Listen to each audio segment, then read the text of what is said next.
welcome. It is I, Imogen, and we're streaming. Hello, Callie, Nikki, Drowning Devil, Face Your Fear, Aegis. Um, welcome all, and hello. Good to be streaming since I missed stream on Wednesday. Messier, hello, welcome. Book club friend. I have not slept well for the last like 4 days straight. It's like I've slept for time, like I've slept enough time, but it's been very, very poor sleep, and I continually wake up not feeling rested at all, and this is very unfortunate. So, so at least beginning this stream, I'm sort of in a spot of less energy, but that certainly doesn't stop one from streaming, reading poetry, enjoying art and literature. Just must happen at a slightly subdued pace. Good afternoon, Drowning Devil. Same, yeah. Sleep is hard. It's one of those very difficult things that I think is a constant battle to cultivate that good habit and not let it like slip away. And then sometimes it just doesn't work, and sometimes it's just bad and seems to exist somewhat outside of our control. But that's probably many things in life, right? The sort of chaos of the universe, if you will, and all the chance and random things bouncing around that can affect our lives. I've been averaging between 4 hours and 12 hours. That's hardly a small range for an average. I'm not sure if that's really how averaging works. Right, we like averaging 8 hours. I feel like I average around 8 9 hours of sleep, like plenty of sleep, And it's just that it hasn't been good, and I think it's because I had this dream some number of days ago on like Tuesday, and since then like my brain just hasn't worked very well, and I don't think it's very happy sleeping. Hey Jin, how are you? How's it going? Welcome in, Hassan. I am well. I'm a little bit sleepy, but things are well. Things are good. Can't complain too much. There's not that much to complain about in this life. Twitch book club yesterday was quite nice. It's fun to have that and have that place to talk about books and things and talk with other streamers on stream. I think streaming together is a very very cool thing. Kind of takes me out of my normal solitude of existence. Almost 9:30 p.m. here in Delhi, and it's 9 a.m. where I am on the opposite side of the world. I think it's very fascinating that India has that half hour removed time zone kind of situation. I always think that's really fascinating. Forces you to actually socialize. Yes, Messier. What a horrifying thought to actually socialize and talk to people. That being said, I did hang out with a friend yesterday in the evening. I helped him move some stuff from one apartment to another. He was like moving apartments within the same complex to a smaller one because his roommate was leaving. So that was nice. And I got to socialize and I got to like see another human face. And I'm actually doing that again today.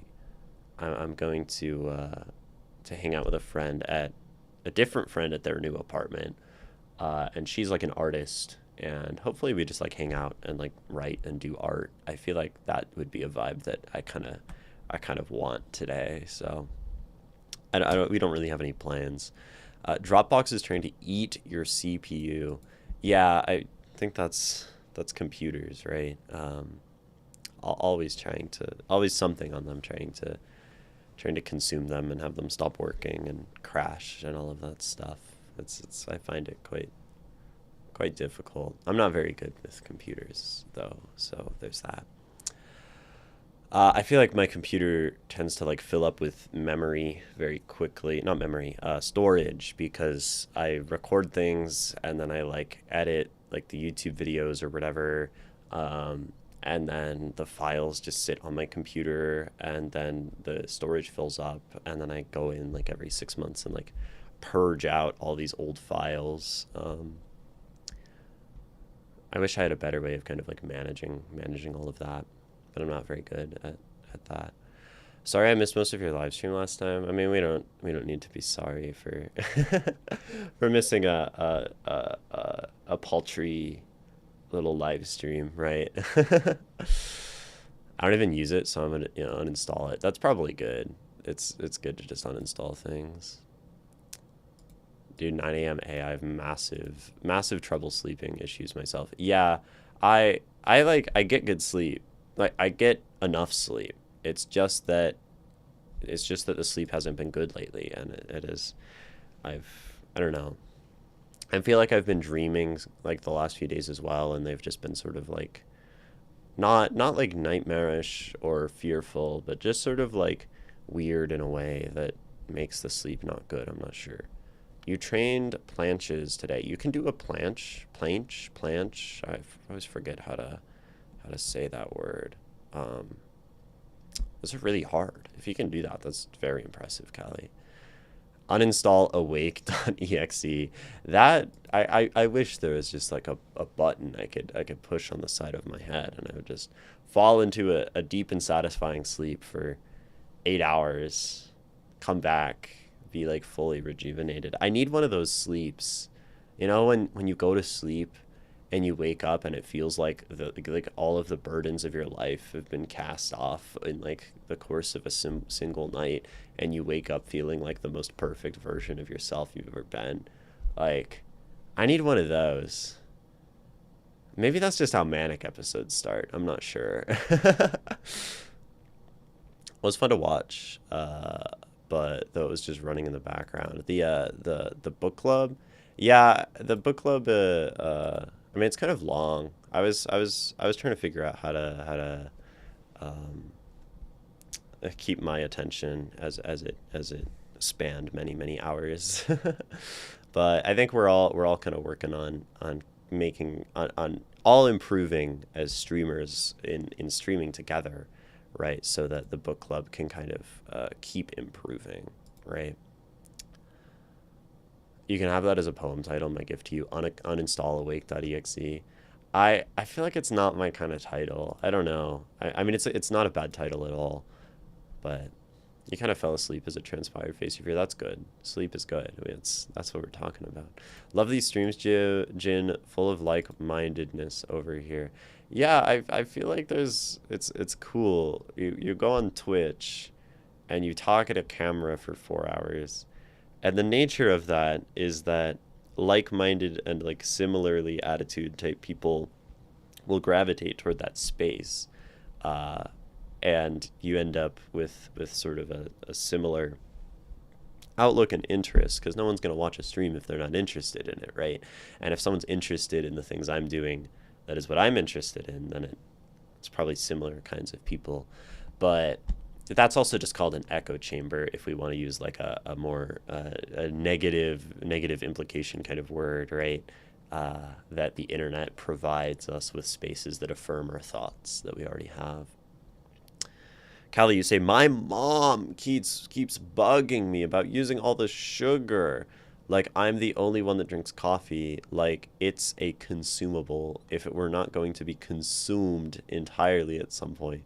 Why do we have it? Sugar's also like pretty inexpensive. Why do people complain when consumables are consumed? That's funny.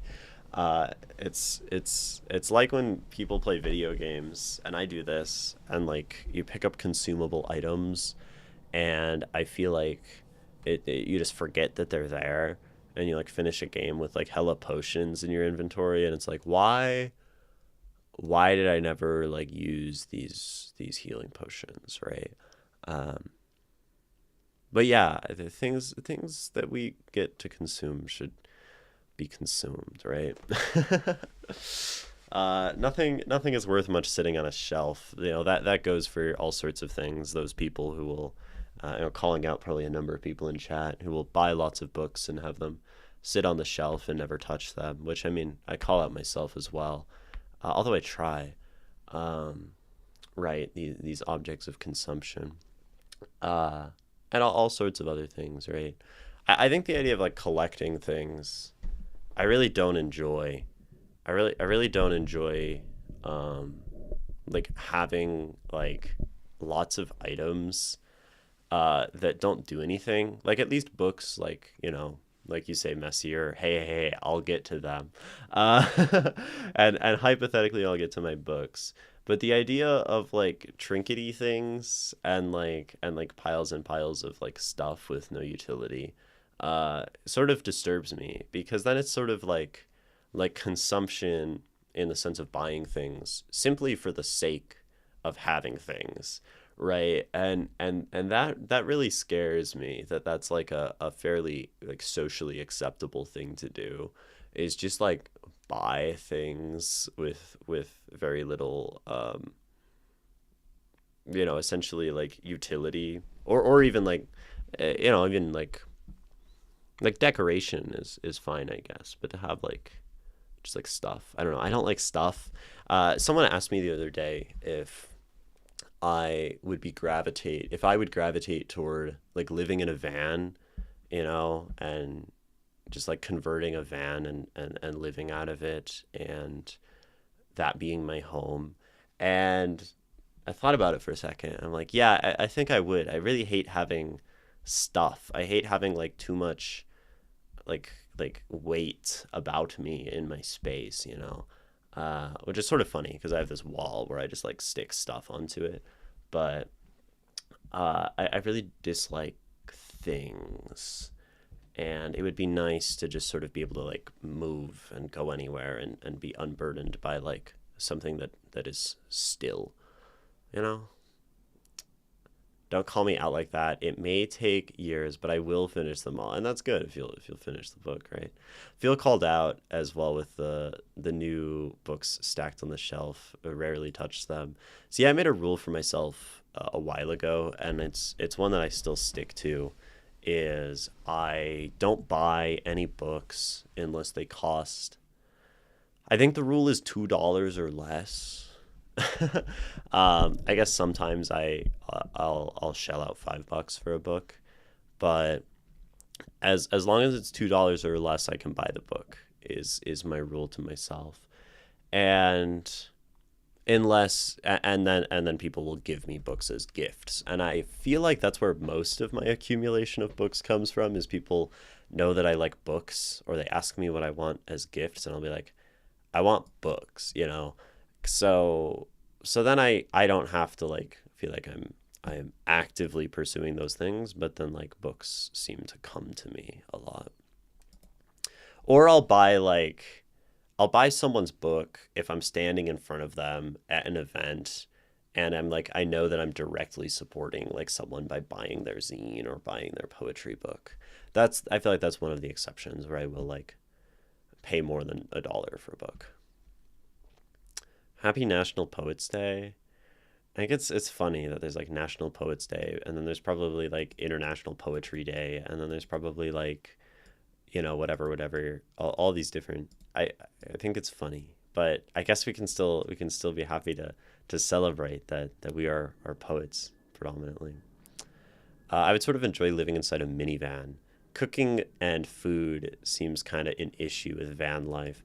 Yeah, I mean, you can sort of do like the camping stove, and I feel like people have ways to do it. But I really like, my favorite food is like oats.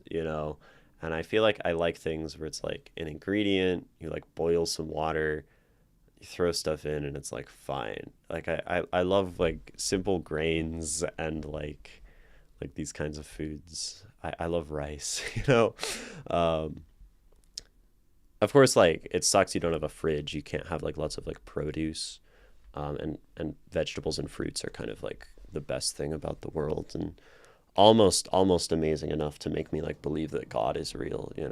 Fruits and vegetables. I was looking at a carrot this morning, you know, And I was just thinking that like this object is like a plant that grows, and it has this big old like root at the bottom, and it's very like miraculous that um that there are like so many of these plants that exist in such a way that just like we can eat them.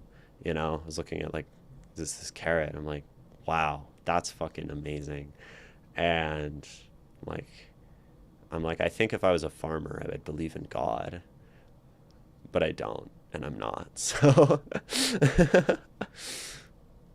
I read 2 chapters every 2 weeks, but the book club and these apps I have that block websites are helping me read more. I used to use the website blocking apps, and I feel like I would just ignore them or like click past them or disable them, so it didn't really work for me. I've just had to like train my own impulse control, but I just had this sort of revelation in my life, because I've been thinking a lot about the notion of shame. And I think like these apps, right, that we block, the scrolling, the Instagram, the YouTube, the Reddit, whatever. Um, I think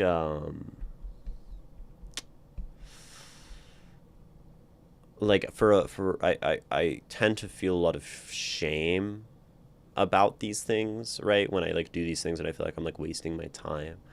And I realized like shame as a notion can be inverted, right? So shame is to look at something from the past and feel bad about it and have that negatively impact your mental state. But then I think it can be inverted into something like honor. And I wrote this poem called Honor the other day. But sort of that you take what happened to you in the past and you honor the fact that you had that experience and grow from it and move forward rather than allow it to be something that like pulls you back. And I think that's very beautiful. So I can, it can be framed then as looking at these kind of maybe mistakes of the past, but honoring the fact that they were made and acting in a way to not make them anymore. I feel like these kinds of things often help me, these mental shifts of seeing something like that in a new perspective. Was I a mouse in my past life? Maybe messier. I think that I could have been. There's a little gas stove and a battery operated cooler. Yeah, I think people can like live pretty comfortably in van life. $2 or less when buying a book is a great rule of thumb. I think it is, yeah. Um, and like you can still find books like on sale or in used bookstores. It means you're never buying a new book, which is great. I don't think we should ever buy new books. There are so many books. They're too expensive to buy new books. There are all these used books. Used books have more character. They smell better. They maybe have people's like writing in them. Way better. you know. In my past life, I was a fly, and a guy swallowed me, and he said, I don't know why I swallowed a fly. Thank you, Callie. It's beautiful. Perhaps he'll die. Perhaps. What a beautiful way to look at that. I think it is. I think, I don't know how able I am to put something like that into practice, to truly, like, shift this perspective. But it is something that I'm thinking about, and hopefully I keep coming back to, and don't lose. Sometimes I feel like I have these really good ideas, um, and like wisdoms for myself, and then I just sort of like forget about them, and that's not very useful, right? It's always nice when clarity has pockets. It's an interesting way to say that. How shy and introverted are potatoes and carrots? Grow without ever seeing the sun. Hidden underground most of their life, by the way. That's a beautiful. I love the characterization of things like that. Yeah, the carrots and potatoes being shy. Although they do have the parts of them that grow out above the ground, but it's interesting. Like the part of them that they show is not the part of them that we desire to eat. And I wonder if there's some metaphor there about people as well, that through like socialization and through the parts of us that we show, we are in fact hiding the fulfilling parts of us that are underneath, that grow in the dirt and the soil and the rot, um, that actually mean things and fulfill people. Someone can write that poem. That's quite beautiful. Ebrew000, I just started watching your channel. As a novelist who wants to get into poetry, I love the way you read poems, and it's made me really consider the importance of sound, as obvious as that may be. I mean, it's not always obvious, right? A lot of times poetry, right, when we look at it at a beginning state, especially coming from prose, right? Prose doesn't always have a particularly sonic quality. And poetry, if you have a book of poetry, it's like there's nothing on this page to suggest sound, right? And that's the tricky thing, right? And so a lot of poetry for me and reading poetry is almost about finding the way to speak the poem and perform it to myself in a way that the sound kind of uplifts what's on the page. And I think that's why people often tell me that they like how I read poetry. And then the tricky part is then to go write it and write something with sound that is satisfying. That's a whole nother difficult thing and takes an immense amount of practice and something I'm still not expert full at yet. Um, she's an elusive trickster and she keeps patience with ourselves in her pockets. Clarity keeps patience with ourselves. I feel like I, I feel like I like missed a first message in this series of messages, but it's beautiful. It's beautiful either way. Nonetheless, that's a great word. I think everyone has wisdom. That's a part of being conscious. Conscious, since you ask how to spell that. It takes a lot of fighting against your own notions of yourself to change, though. Yeah, change is very difficult. I think we are creatures of habit. Habit is a survival mechanism, and we have these cycles of ourselves, and yeah, it can be very hard, right? Produce slash veggies that grow underground is so metaphorical. Yeah, yeah. I need you to go write that poem, son. Do people not pay attention to sound when they write prose? I mean, I think people do probably. And certainly prose can have a lot of sound to it and pacing and motion, but I think it's a little less overt, right? So, yeah.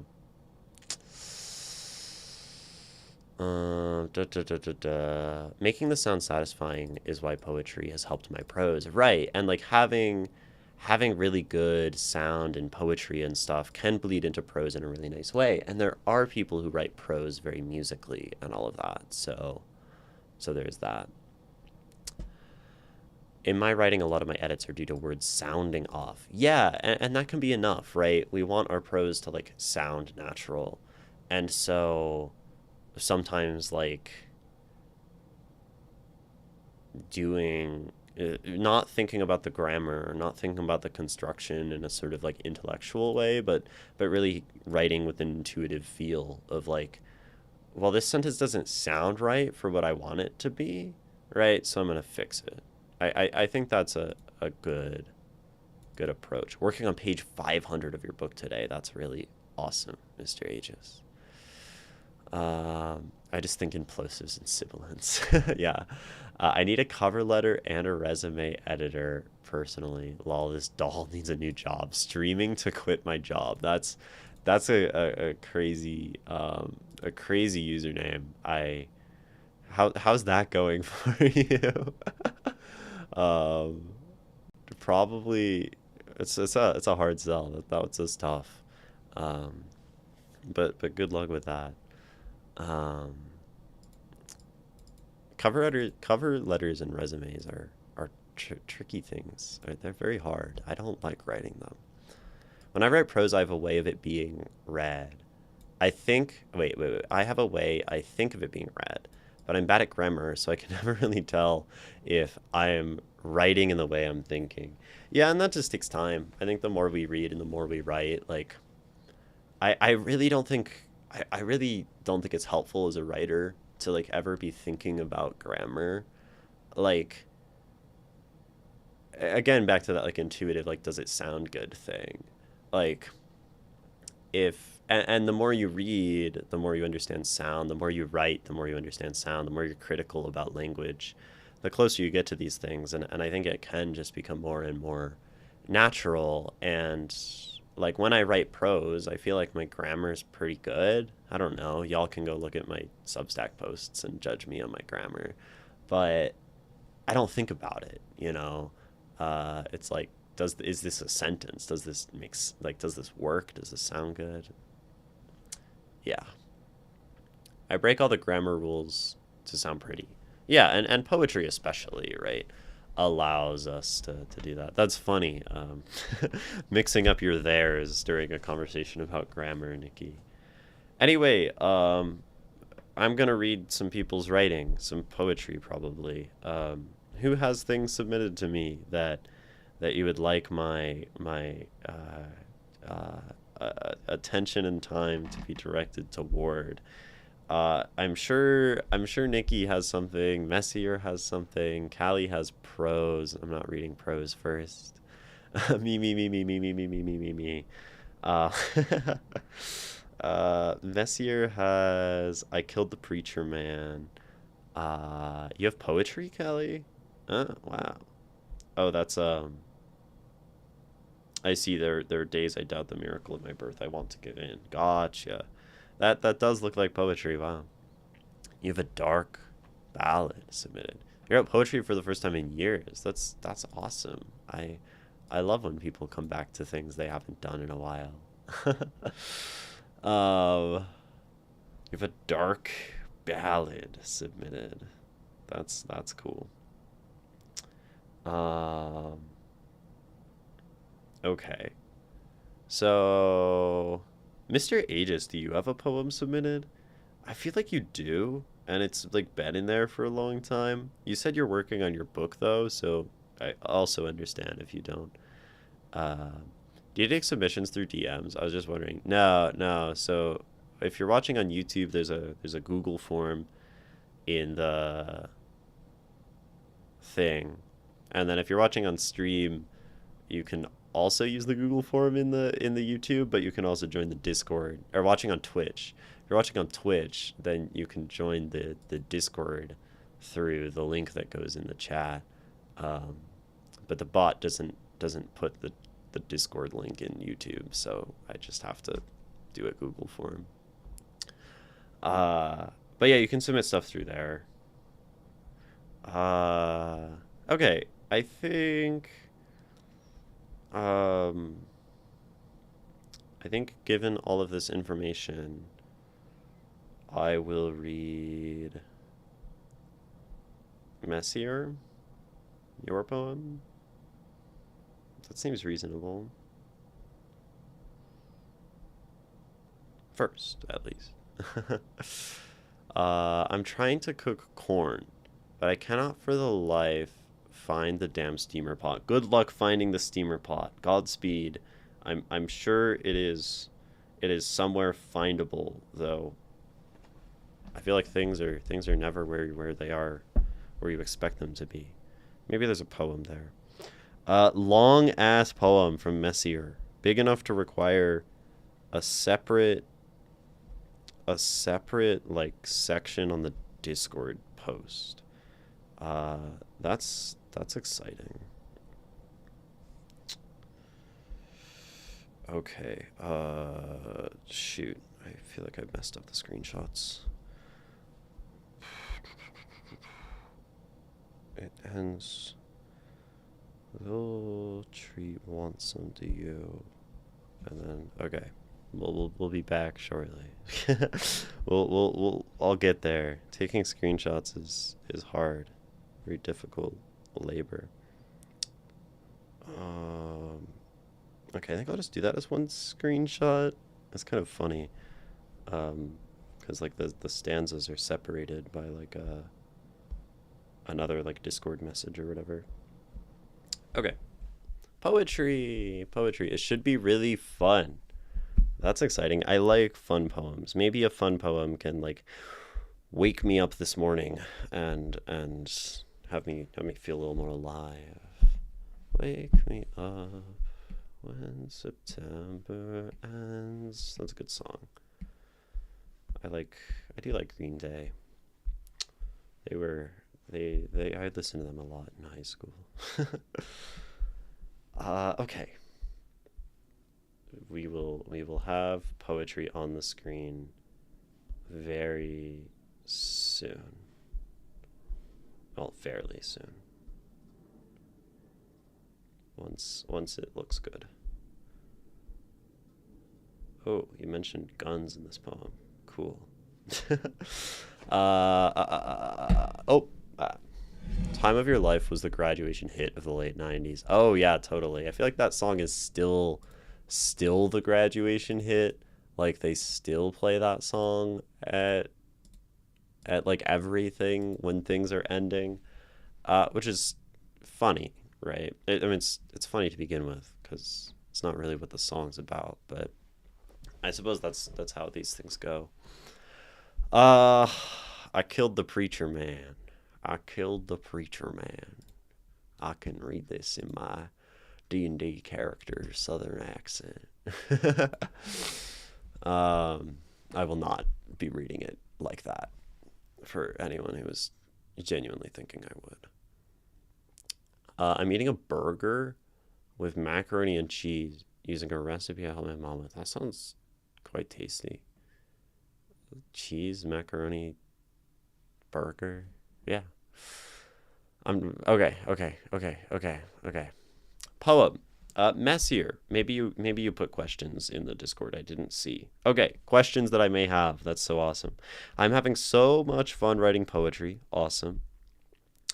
And I need to know, what have you noticed are my strengths and weaknesses? So this is like the fourth poem of yours I've read, fifth poem. Or is there a particular special sauce that you think I should strengthen? Or maybe there's a glaring weakness within my work. Also, I'll be looking at how you understand this poem because I do have a certain theme/concept that I'm unsure how easily it can be picked up on. Okay, so that's interesting. Looking at strengths and weaknesses generally across your work, which you wrote the poem about the cat, you wrote the poem, you wrote Campbell's Soup, you wrote that very evocative poem about like the homeless guy with the sign. Um, so okay. Strengths and weaknesses.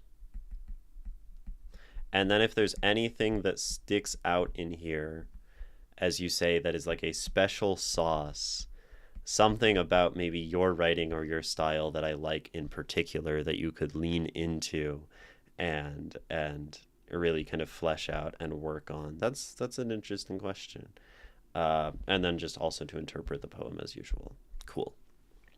Uh, I love breaking the rules of rhyme scheme whenever I can. And honestly, in the world of poetry, I wish others written pieces rhymed more. Yeah, I think we're in like an era of free verse, so rhyme and rhyme scheme is probably less popular than it's ever been in poetry, but I think it can be very, very useful.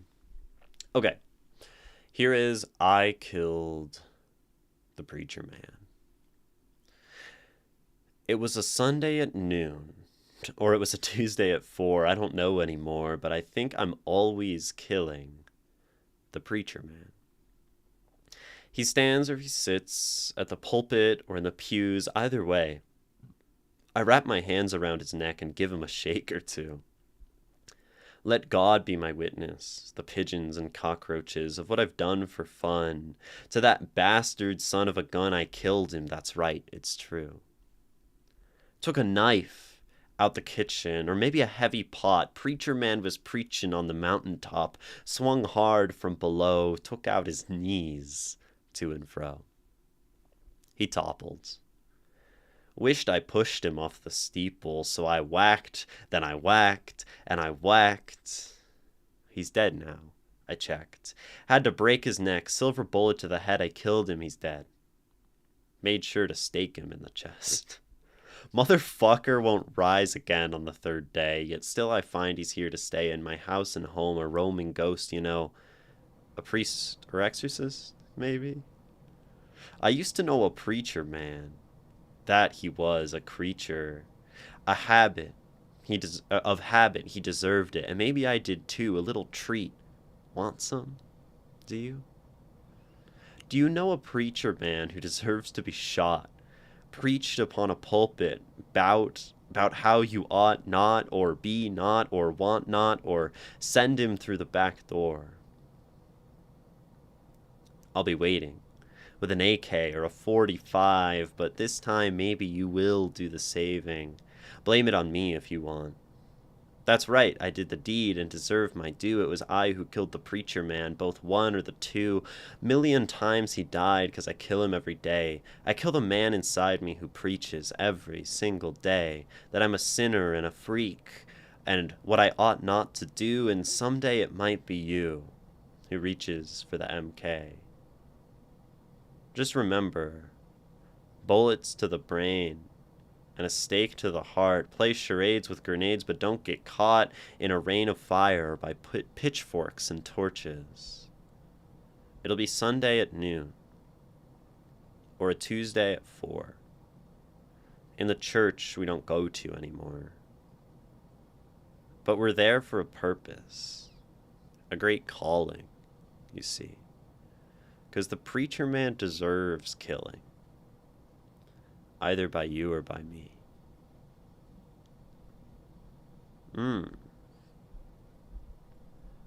I killed the preacher man by Messier. So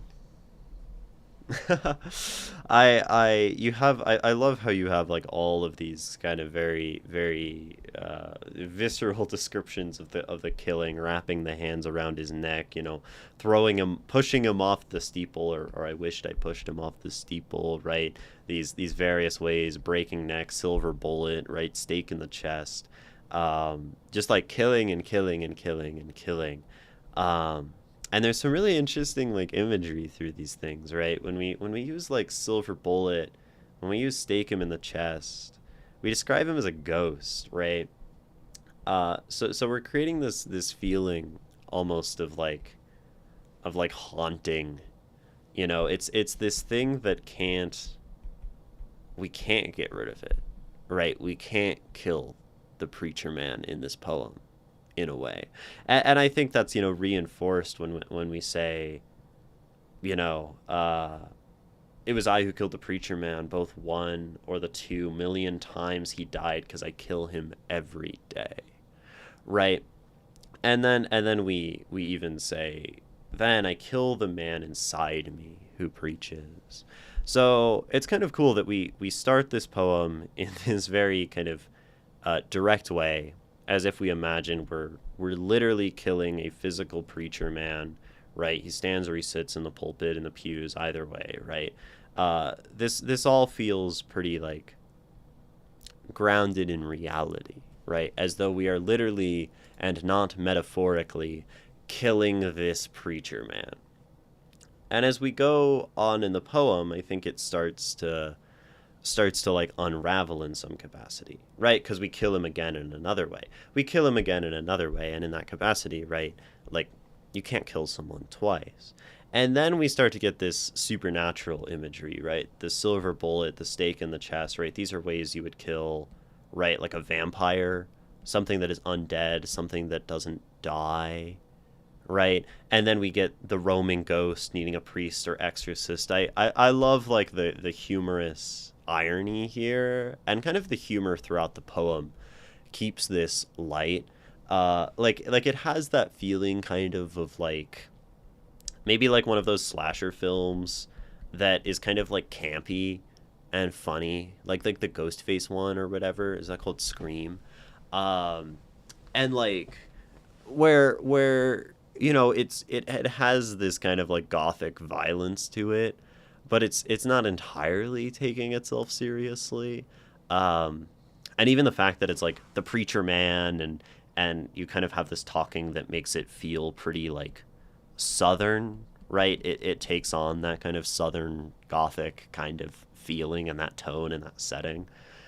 Uh, so I like the sort of interplay there between like the comedy and the weight of it, and then maybe the weight of the actual, like what feels like we're getting to as like the actual like message of this poem, right? I kill the preacher man inside me who preaches every single day that I'm a sinner and a freak and what I ought not to do.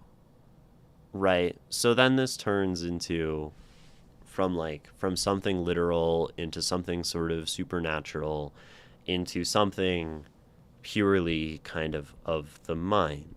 Right. And then now I think I read this, first and foremost as like that religious trauma, right? When one is religious from a young age, right? And there are these ideas that certain things are wrong and certain things ought not be done, and if you do them, you are a freak, you are a sinner, you are going to hell, all of these things. And like, even when you're gone, right? Even when it's the church we don't go to anymore, right? It's like this sort of circling of trauma, right? Where we keep coming back to this place. We can't escape this place. Um, and it's almost as if we're like having these memories, these like flashbacks, continually coming back to that place Sunday at noon or Tuesday at 4, right? At this church that's gone, that's a part of my past, that's like left behind. And yet, right, like the preacher man is still in my head, the words are still in my head, and so I have to keep killing him, right? I have to keep telling myself, keep fighting off this voice, right, that tells me that I'm wrong and I'm different and I'm sinful. Uh, and I think from my perspective, right, as a queer person who spent like a good amount of time in religious settings, right, where one thing or another was sinful and sending one to hell, and I never like believed in these things, but even just to exist for a number of years in like hyper religious settings at like a religious school, um, these words, right, the words of the preacher man, I think like from my personal experience, kind of sink into one's mind, and there's this idea that things are wrong. I often describe like the shame that I have about things personally as like a Christian kind of shame, even though I've never been a Christian. Uh, and right, it's that preacher man in the head. So I really like this poem, and I resonate, with this poem from like a personal kind of experiential kind of way. What's up, Ishmael? What's up, Reclusi? Well, welcome in. We are reading a poem about religion. I'm gonna read this poem again. It's kind of long, but I think it's worth doing for sure. So here is, for a second time, I Killed the Preacher Man by Messier. It was a Sunday at noon, or was a Tuesday at 4. I don't know anymore, but I think I'm always killing the preacher man. And so something I love about this poem, right, is we start with this, I think I'm always killing the preacher man. And I feel like what happened on my first read is I kind of forgot about this line. Like, I'm like, oh, that's interesting. That's weird, right? The poem is called I Killed the Preacher Man. And then it's like, but I think I'm always killing the preacher man. And it's like, oh, that's kind of different, right? But then we go on and we kind of go into these individual scenes, and it just feels like we're back to like a singular moment. And then when we later get to the line of, you know, I kill him every day, I feel like is when we kind of circle back on this opening, right? And this exposition almost feels like a little separate from like the poem, or at least from the second stanza, because then we're going from this abstract kind of zoomed out. It was a Sunday at noon or it was a Tuesday at 4. I don't know anymore, but I think I'm always killing the preacher man. It's It's almost like exposition. And then we go, he stands or he sits at the pulpit or the pews, either way. I wrap my hands around his neck and give him a shake or two. And now we're like in the scene, right? We're in the moment. And I feel like this sort of gets left behind in a way, in a way that works quite well, right? Drinking water.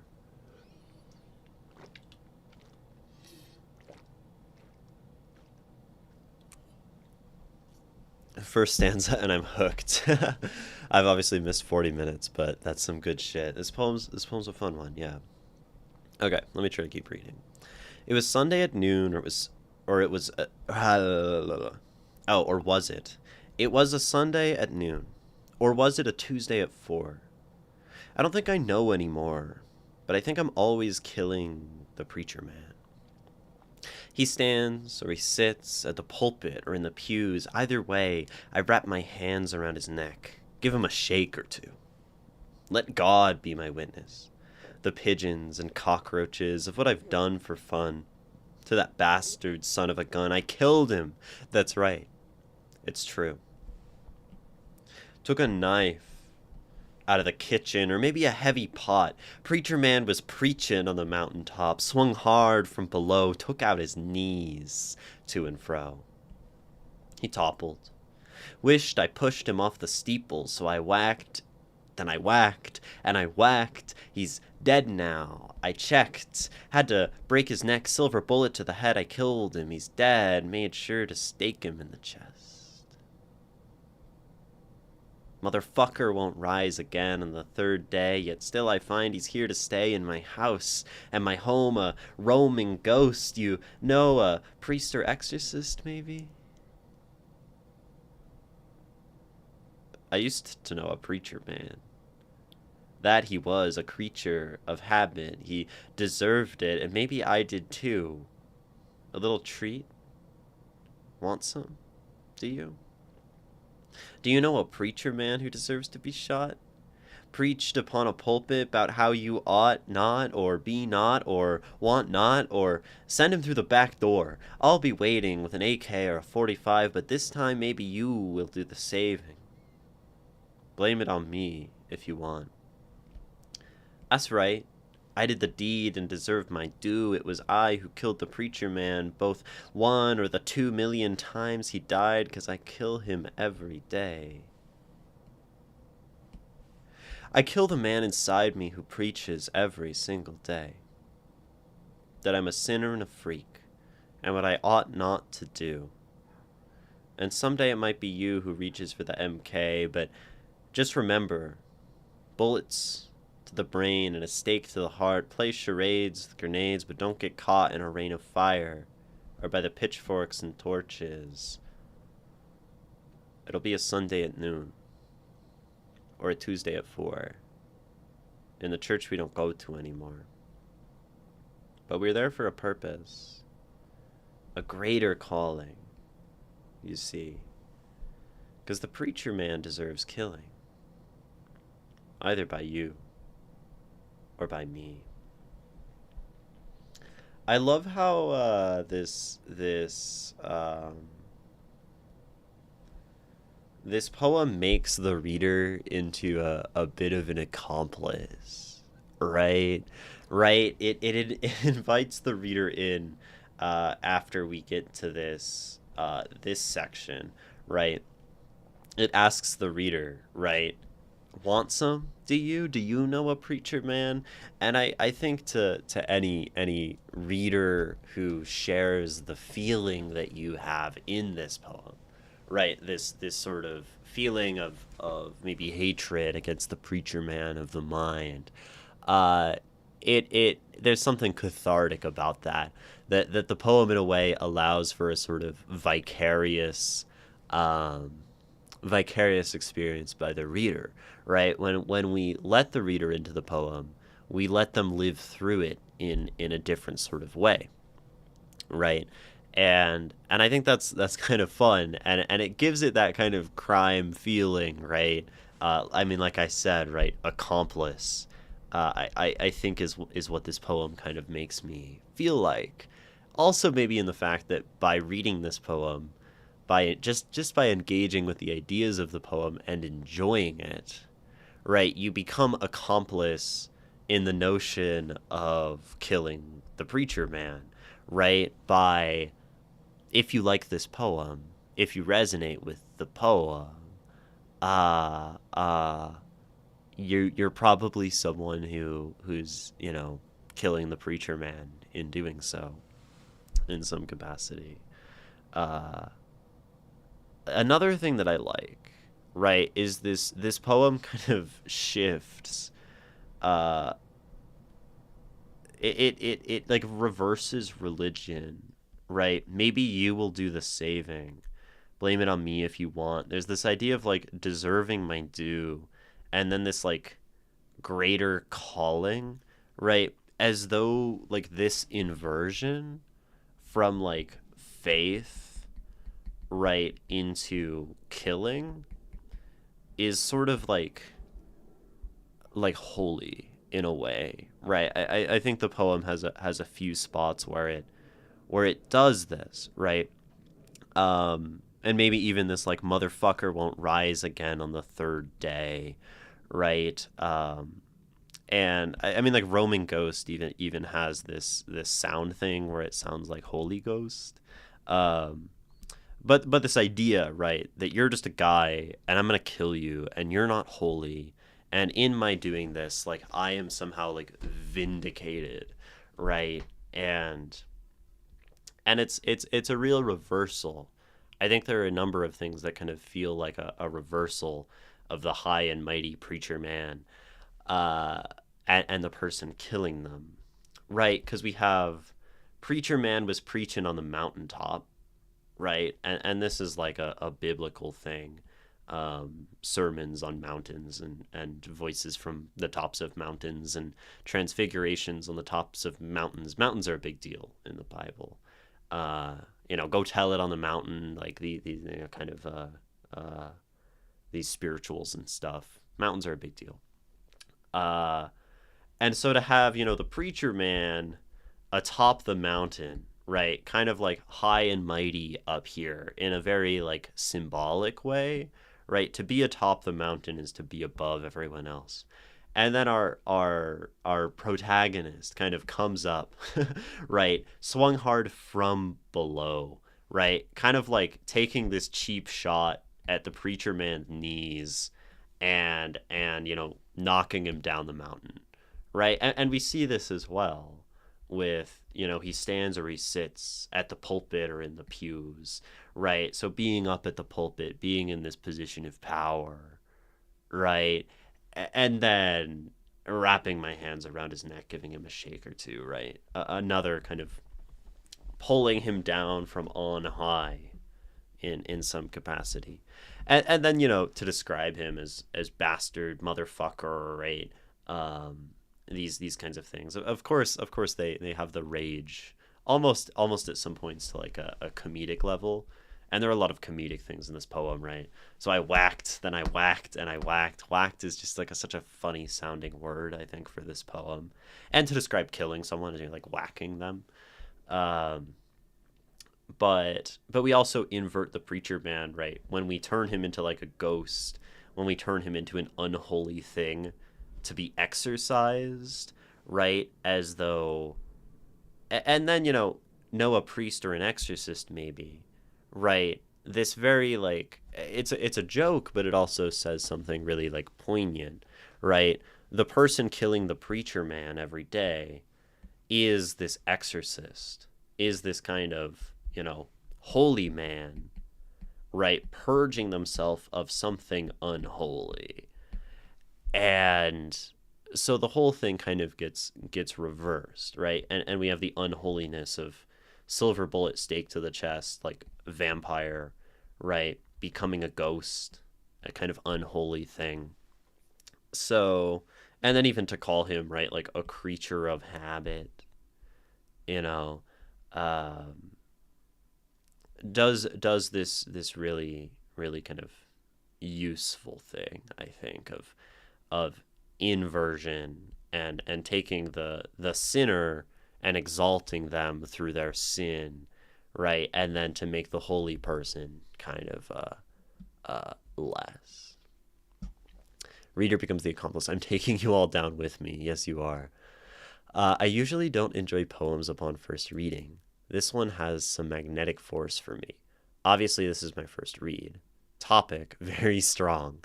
And I agree, I feel like an accomplice. Critique of the first read, it feels longer than it needs to be. That might be a good piece of advice. But all I say doesn't matter much. What you say does matter, Reclusi. Anyways, I'll watch the VOD in this analysis, awesome poem. A lot of justification going on, which is then also interesting. How many words until you become the preacher man yourself? Yeah, that's kind of a fun idea, right? At the end of this poem, it's like we're there for a purpose, a greater calling, and by like turning this person into this thing, they become kind of like holy man, right? Leading this crusade against the preacher man. They become themselves, right, a preacher, and in doing so through poetry, right, on like a meta level, right, this becomes a sort of sermon in a way, right? So it becomes again maybe an inversion, and you ask the question, right? I mean, we get to this point, like it's interesting. The preacher man deserves killing, and I think when we take the reading of the preacher man as like this voice in the head of shame, right? Um, like yeah, killing our shame. Maybe that's a very very good thing. But then also like you ask the question of like, I mean, I go to a line up above the other time we talk about deserving. Um, he deserved it, and maybe I did too. Right? There's some like I really like this line. It's sort of an unassuming one in the poem. Maybe I did too. And what is that thing that's like deserved? Right? It's almost like, I mean, like we talk about, um like I think there's something like negative that happens here, right? In this idea of like when you go and sort of enact this violence onto this internal thing, maybe. Although it could say, I deserved it. I deserve to get this man out of my head. Um, but I think there's like an other way of reading it that's like by kind of violently accosting one's own shame, right? It maybe almost takes on this kind of shameful act, right? Like I guess I don't entirely feel like I can root for this kind of main character. Like it's still just very very troubled and very very painful, right? And to kill him every day and have to kill him every day is this sort of like painful activity, maybe. um Unsure. I don't know why, but I love the violence of this poem. Honestly, I love any sort of brutality in poems, based off, I assume, Christianity. Definitely Christianity.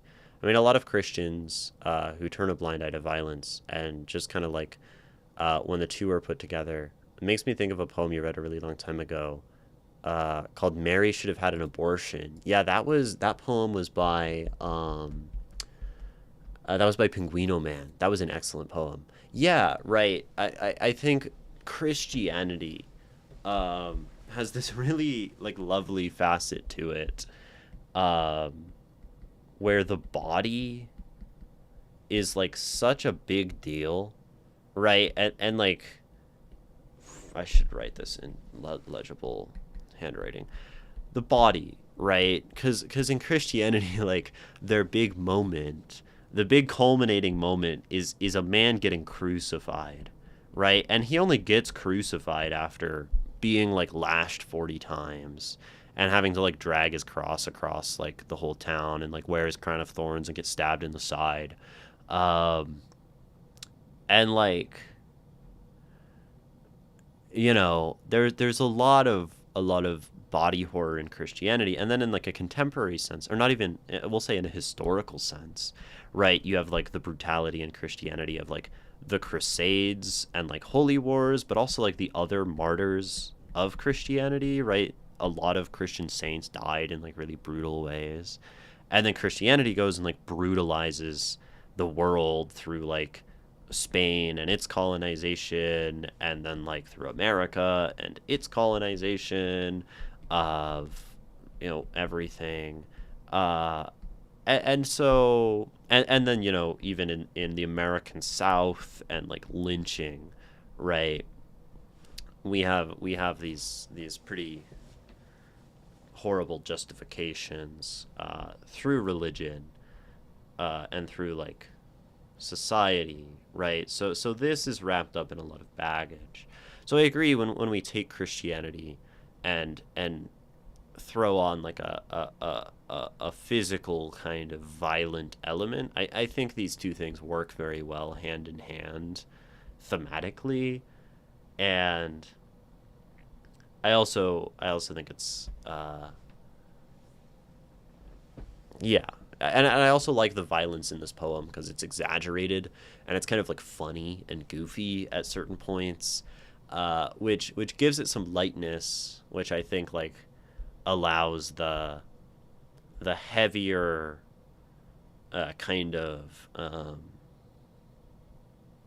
I he died because I kill him every day. I kill the man inside me who preaches every single day.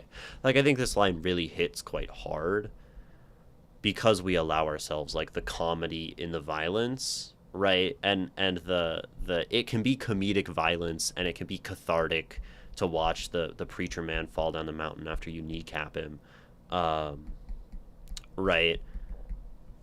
The cathartic violence means when we actually and like the funny violence and the joyful violence kind of allows this line to really pay off, because then this just kind of spins the whole thing in a much more like, oh right, shit, like this is a metaphor.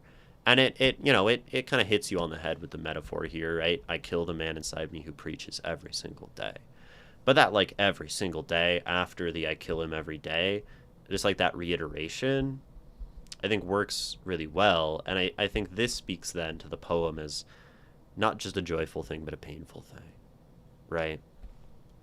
All poetry runs the risk of or is by nature preachy. Yeah, that I guess is unavoidable. But it feels like this poem has so much, which if we cut down can keep the substance without becoming the preacher it targets. That is what I was trying to say, but it feels a bit long. Yeah, and I mean, there's like a question of whether it's long-windedness and it's sort of becoming like this repetitive preaching thing, and then coming full circle into like becoming the preacher man in some way. Like that could be a choice that Messier wants to keep, right? And that could be something that we actually decide is kind of good for this poem. That's of course only up to Messier, right? But uh yeah, I think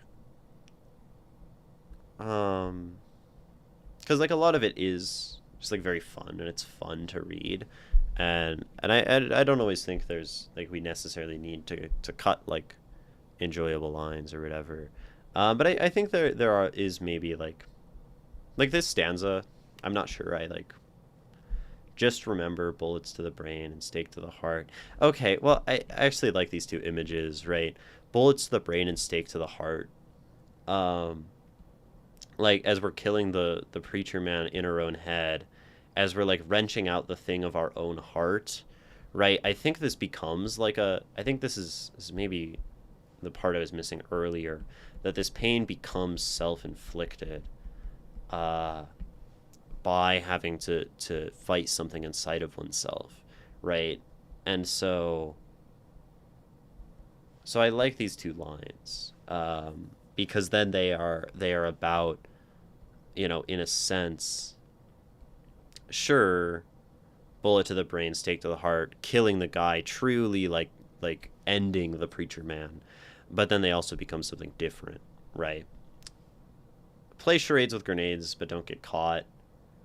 I mean, it's kind of funny catching a great grenade, I guess.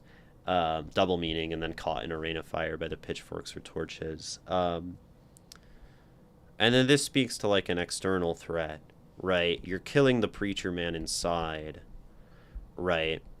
And as you do, you become the sinner and the freak. And so then this creates like a new kind of external threat. So I like this stanza. I was about to say like I don't care for this stanza, and maybe that's like extra words, but I actually like it. Let me do this saving. And like this whole section, right? Like there's a version of this poem that like doesn't have this section, right? Where we invite the reader in, right, to the killing of the preacher man. And I think like the poem can function for what it does without this. But then the question is like, what is lost by, for example, cutting this idea? Because it's non-essential, really, to the idea of like, I have this preacher, this religious trauma inside me that continues to echo and doesn't seem to die, right? Like inviting the reader is almost like a tangent from this. That being said, right, there's something nice, right? Maybe for some readers and for you as a writer reclusi of the feeling of inviting your reader in. So it does something extra, right? Does something different, takes it in a direction. I don't think it takes away. Also starting to think that the length itself might be important to what the poem is. Maybe, right? You liked the poem length, keeps it grounded, has a narrative quality, feels like a pulpit speech, which is fantastic for what it means. Yeah, right. It has this oratory kind of quality and you know, comes full circle, start to end, right? It I think if we're thinking of like the preacher on the pulpit, right? For more funsy, the just remember bullets to the brain stanza is a little how-to. Yeah, and I think it does also read like that, right? Just remember bullets to the brain in a state to art. Like, oh, you know, this is how to do it. But I think it can be read the other way as well. But yeah, and I think the inviting the listener in helps with the sermon, with the oration, right? Because then it's like addressing, you know, you my listener, my you know, congregation or whatever. And so we have like story and personal anecdote, you know, let God be my witness, right? So I think there are some of these lines that have that sermon quality, right? But yeah, we have like this kind of personal anecdote, and then we come into addressing the audience, and then we have this like moral and lesson at the end and advice. So it does have a kind of sermon shape to it, right? It almost feels like a person standing outside the church preaching at you as to why you shouldn't go in.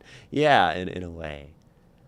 This works only if the poem is hyper-aware of the fact that it is exactly what it is critiquing. Yeah. Let's see. Very action-packed piece. Very cool. Very offbeat. Yeah. Love the R-rated touch. Very John Wick.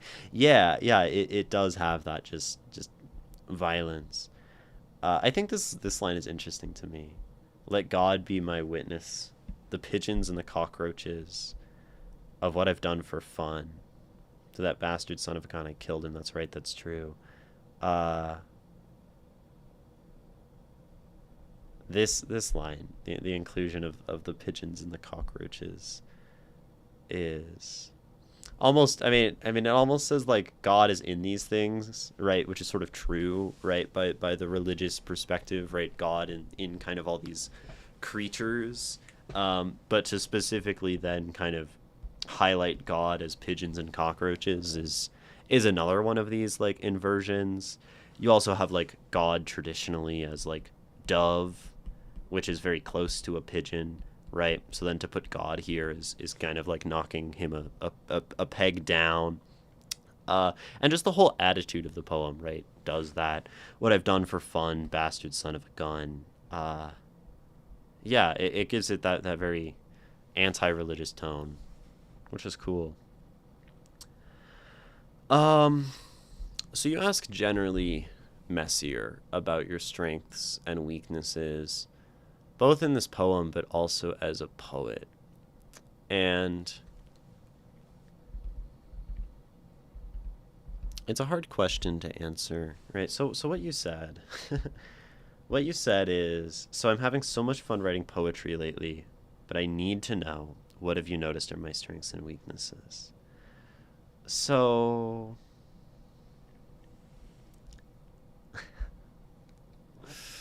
like so there's a part of me that wants to say, um, you say, I'm having so much fun, right? I'm having fun with poetry, right? And like there's one part of me that just says, well, like that's the best thing you can do, right? Like if there's any strength to have as an artist, right? It's that if you're having fun with the thing that you're doing, then you're doing nothing wrong, right? Cuz like it's really it's hard sometimes for artists and for people to have fun. It's hard for me sometimes to have fun with poetry, right? And so that's, I mean, but it's also sort of a cop out answer because I know you're also kind of talking about craft, right? And you probably also want to know about, like, in terms of my writing and my craft and the way I construct poems, like, what are your thoughts? So I will try to answer this, but I think, you know,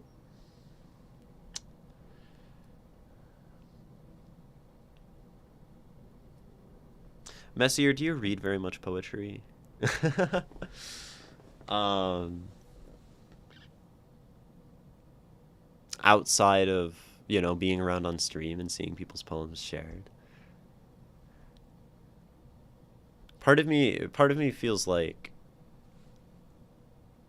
you don't. Yeah, that's kind of what I thought. um,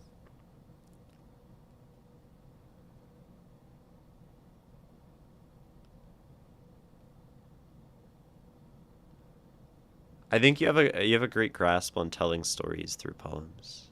That's a strength. That's a strength that you have. You tell stories.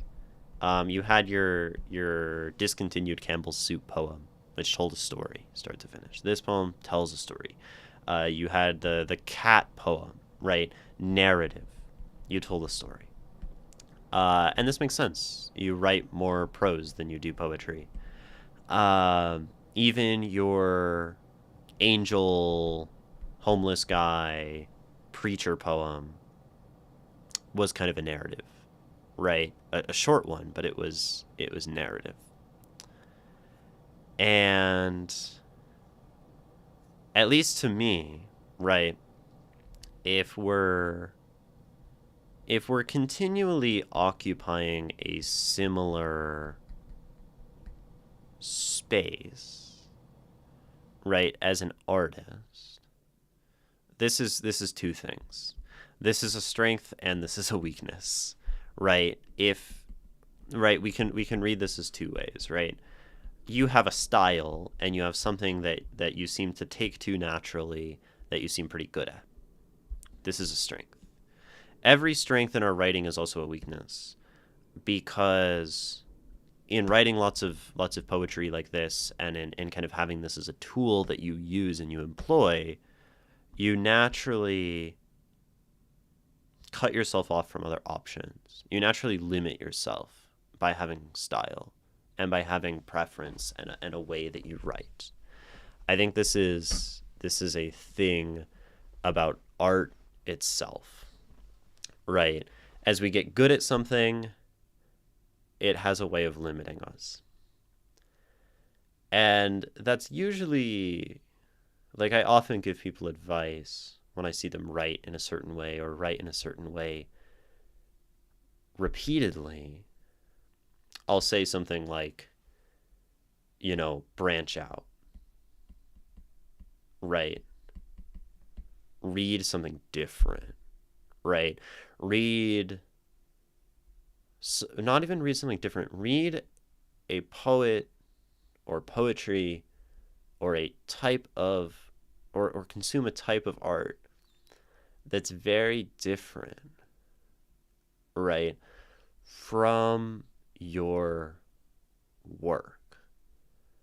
So maybe it's in some way reading and trying to understand poetry, and this will be challenging, right? This might be fun, this also might not be fun for a while, which is also why, like, giving advice is always kind of hard, because sometimes you give someone advice and they want to go, like, study that advice, and then, like, the fun goes away.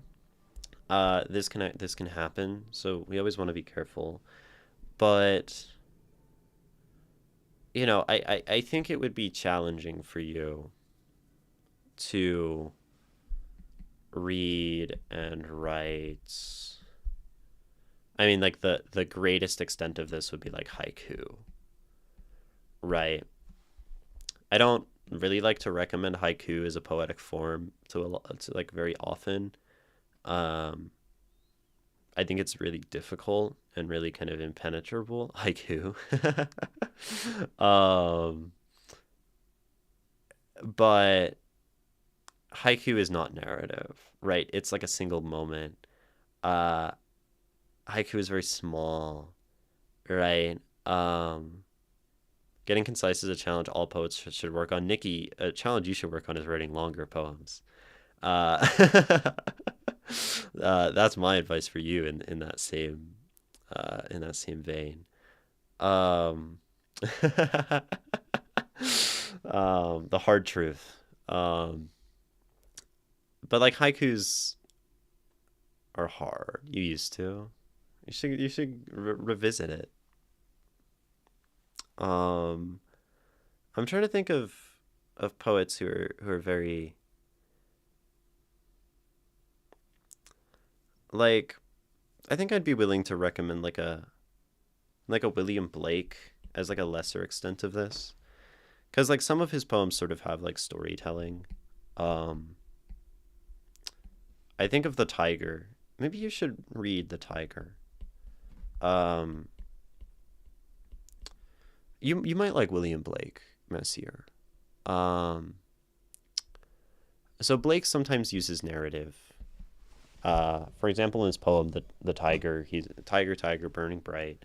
He's telling the story of this like animal, but he does so in like a very abstract, metaphorical, symbolic way. Blake likes to use imagery from mythology and like this like symbolism a lot as well. And I know you sent me a poem the other day that used mythology, and I think you seem to me like someone who's generally attracted to that, right? But this poem, tiger, tiger, burning bright in the forests of the night, what a mortal hand or eye could frame thy fearful symmetry? He has great sound too. In what distant deeps or skies burnt the fire of thine eyes? On what wings dare he aspire?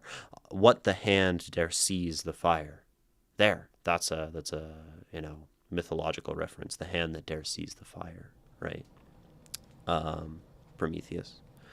And what shoulder and what art could twist the sinews of thy heart? And when thy heart began to beat, what dread hand and what dread feet? What the hammer, what the chain? Hephaestus, Prometheus, right? Um, in what furnace was thy brain? What the anvil, what dread grasp dare its deadly terrors clasp? And when the stars threw down their spears, and watered heavens with their tears, did he smile his work to see? Did he who made the lamb make thee? Christian reference, right? Tiger, tiger, burning bright in the forest of the night, what a mortal hand or eye dare frame thy fearful symmetry? Tells the story of the creation of this tiger and the creation of man in some way. The creation of things. Based poem, such a based poem. I think you could find value in Blake. Blake is interesting because he has his own mythology, um, and he gets kind of weird and esoteric in his like Book of Your Reason, his Marriage of Heaven and Hell, uh, all of that kind of stuff. But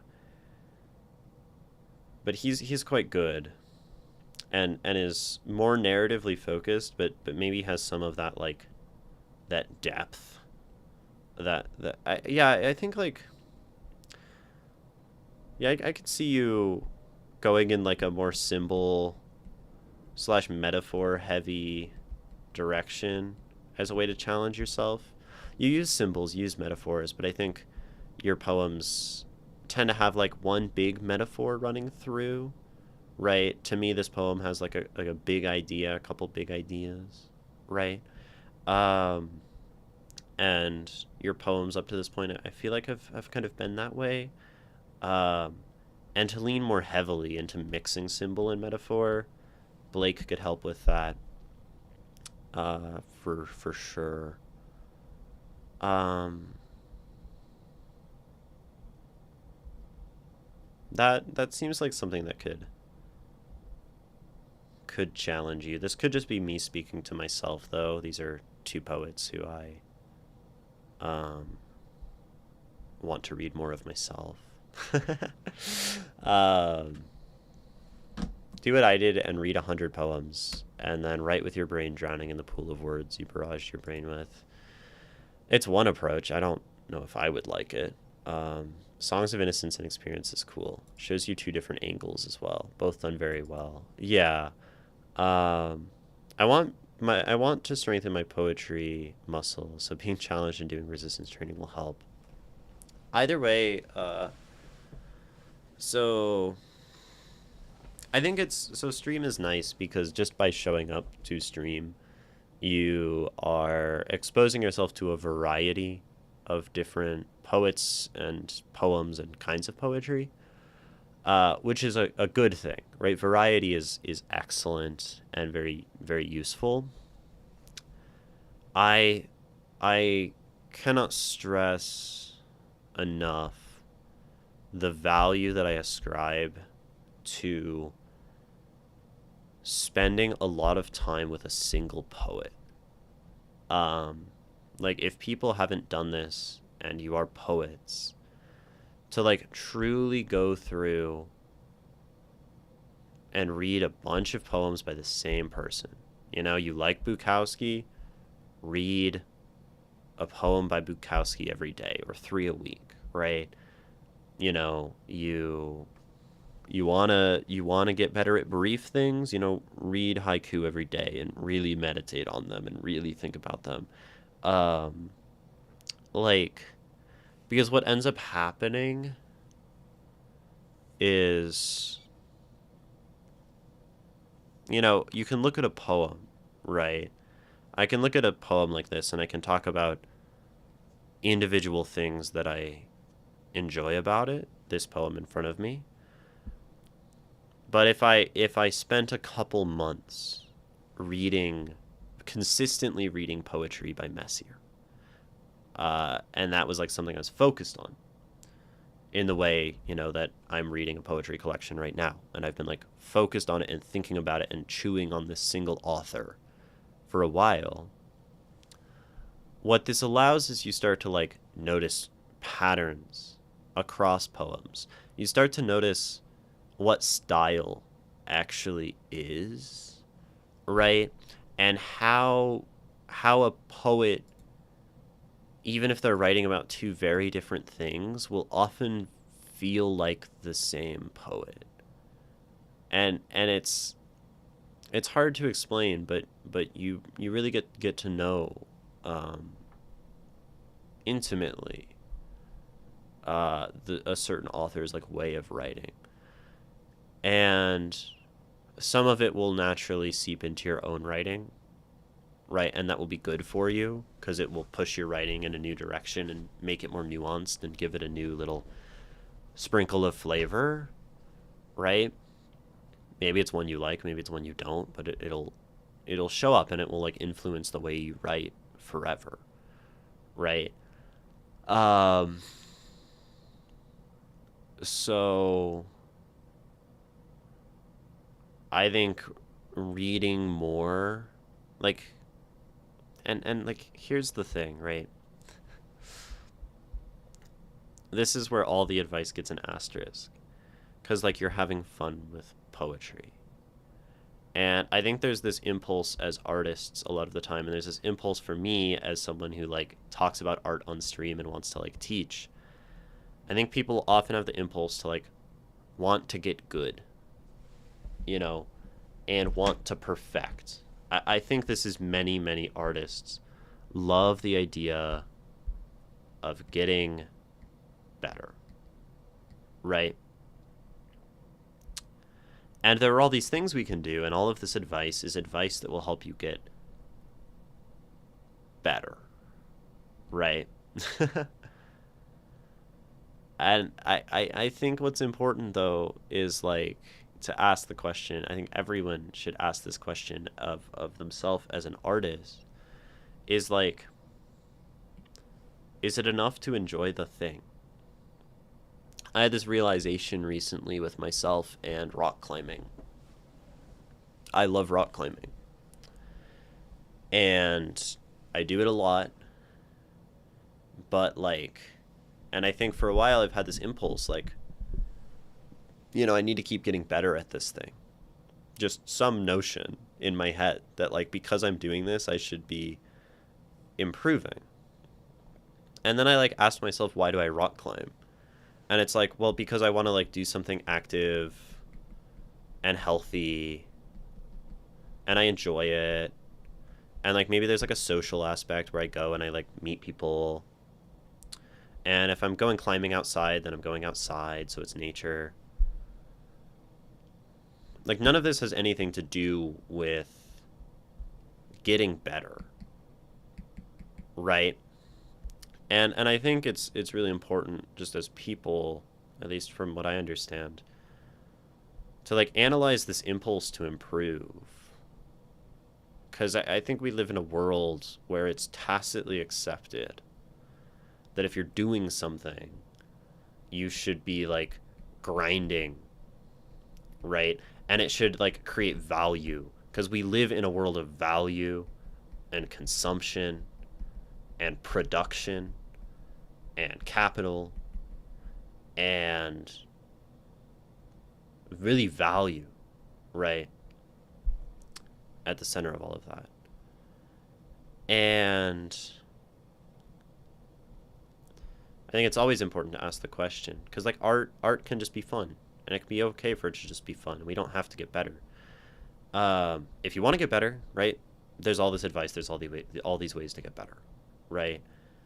But I think it's also important to ask the question,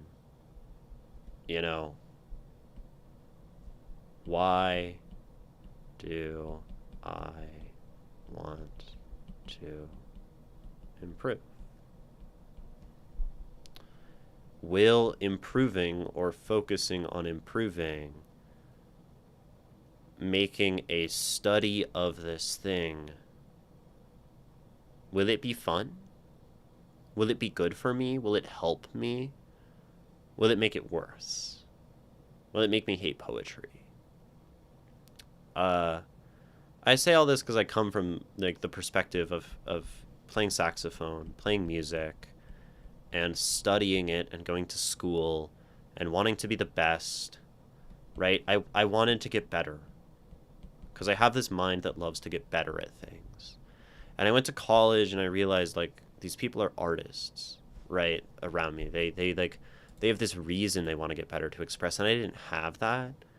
And I like burnt out because I was caring about better, better, better, better, better. And I was like going toward this nebulous place that was like empty, you know. And this ended up making me hate the saxophone for like 3 years, and I stopped playing, and I couldn't look at it, you know. Um, so, and like, you know, for me, right, I study poetry. And I think I study poetry because I want to be a poet, or I think that would be a good way to live. Because I like to teach poetry, I think that would be a good way to live, right? I want to like get into workshops and seminars because like if I could just write poetry and talk about these things and that could like support me as a person, like, you know, that would be like combining a thing that's fun because it's also fun for me to study. It's fun for me to read and to focus on a single poet for months, you know. It's fun for me to discover these things. And so like I have fun in the process of better. And if you can have fun in the process of better, you know, that's probably the best case, right? Um but that also can't be the case for everything in our lives, right? If everything has to be maximized, like that's a really kind of problematic way to live. Um, so, yeah, I mean, that's a whole bunch of perspective that you didn't ask for, and a whole bunch of like kind of lecture that um, isn't totally related to the question, but I think it's an important one. But you can always find your own strengths and weaknesses basically through looking at your work and saying, what do I do a lot of? What do I not do a lot of? Or asking someone else that thing. It's easier to ask someone else. And I think you should try to escape the narrative. You should write a poem that doesn't follow a plot. Free yourself, truly free yourself from the shackles of prose. Write something like irreverent. Write something like devoid of form and shape. Like write something liquid, you know. Um, and vague and ephemeral and meaningless. I think that would be a great practice for you, Messier. I think that art should be fun for 99% of people, myself included. Yeah, art is fun, right? Um, and I think a lot of people make it not fun, and that's tricky. The moment I tried to step into get better side of things poetry wise, it ruined it for me. I deal with the cold critical side of things elsewhere. I've decided to leave my poetry to myself and just have fun with it. Sorry for the spam. No, it's not spam. It's a wonderful perspective, Reclusi. And yeah, I there are some spaces where we want to get better, and there's some spaces where we just that's not the right choice. Nah, you all good. Feels like you're warning me of a pitfall because there's caution tape. Yeah, yeah, I think I used to exist in this space of like, yes, do art. Always. Study it. Right? Get better. Getting better at art has no downside, has no negative. Right? But like there's no action or pursuit that's perfect. Right? Obviously I'm biased by the fact that pursuing art deeply and pursuing art in this way is valuable for me, but I think it's taken me a while to realize like, yeah, I'm not my chat, and my chat isn't me, and not everyone can approach the same thing in the same way.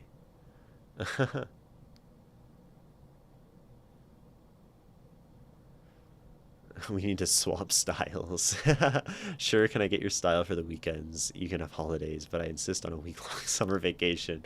There you go. And that can be a fun way to do it too, right? Make it a social thing. Um, find someone different from you. I've never done this. I think poets should have like a poetry partner. I think this is a really good thing. Someone to consistently share poetry with on a deep level, to talk about, to swap styles, to you know, share and have fun. I think that's something that would be good for it'd be good for me. It'd probably be good for a lot of poets. Um, but yeah. What ruined fun for me was writing for a competition, instead of what to say I want to say in the most beautiful way I can. Yeah, I find it very difficult to write like for a prompt and for like a reason. It's actually something that I personally intend to like, that I'm working on trying to do and trying to like sort of study in a way. Like I have a really good idea for like a series of poems and a poetry collection, but I need to force myself to write it, and I think that's a valuable skill for me to learn.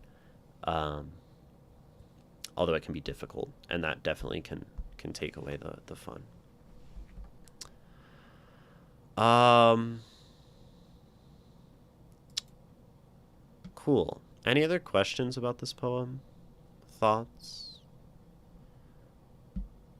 Critique, feedback, ideas? Questions about other things I've said? Argument and disagreement and debates? Lofty philosophic questions to signal that we're done paying attention to the poem itself?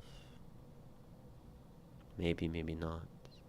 And if not, then I'll read this poem again, and we will be done with it. As like the Twitch ad break is like rapidly impending, and I'm scared. Looks like no, but maybe the silence is typing, so it's always deceiving, right? Always deceiving. Maybe I can also just like run the break and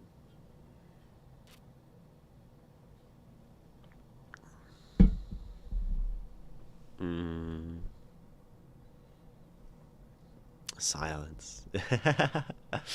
Okay. Well,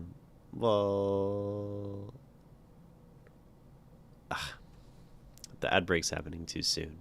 The silence is typing is all they profound. Yeah, we're gonna take a brief break. I'll read the poem for a final time when we get back, unless there are any more questions. I don't want to rush myself through reading it and read it poorly. So I would encourage you all to stand up and stretch, to look away from the screen, to drink water, move if you're able, and do something kind for your body and soul. Look away from the screen. Don't watch the ads. And we'll be back in just a few minutes. Yeah. Cool.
Yo, I'm back. Uh okay, there were no questions about this poem. So we will just read it a last time to send it off uh into completion, and then we will move on to something else. This is I Killed the Preacher Man by Lord of the Book Club, or Messier 447. Um, I Killed the Preacher Man. It was a Sunday at noon. Or was it a Tuesday at 4? I don't know anymore, but I think I'm always killing the preacher man. He stands or he sits at the pulpit or in the pews. Either way, I wrap my hands around his neck and give him a shake or two. Let God be my witness, the pigeons and the cockroaches of what I have done for fun to that bastard son of a gun. I killed him. That's right, it's true. I took a knife out the kitchen.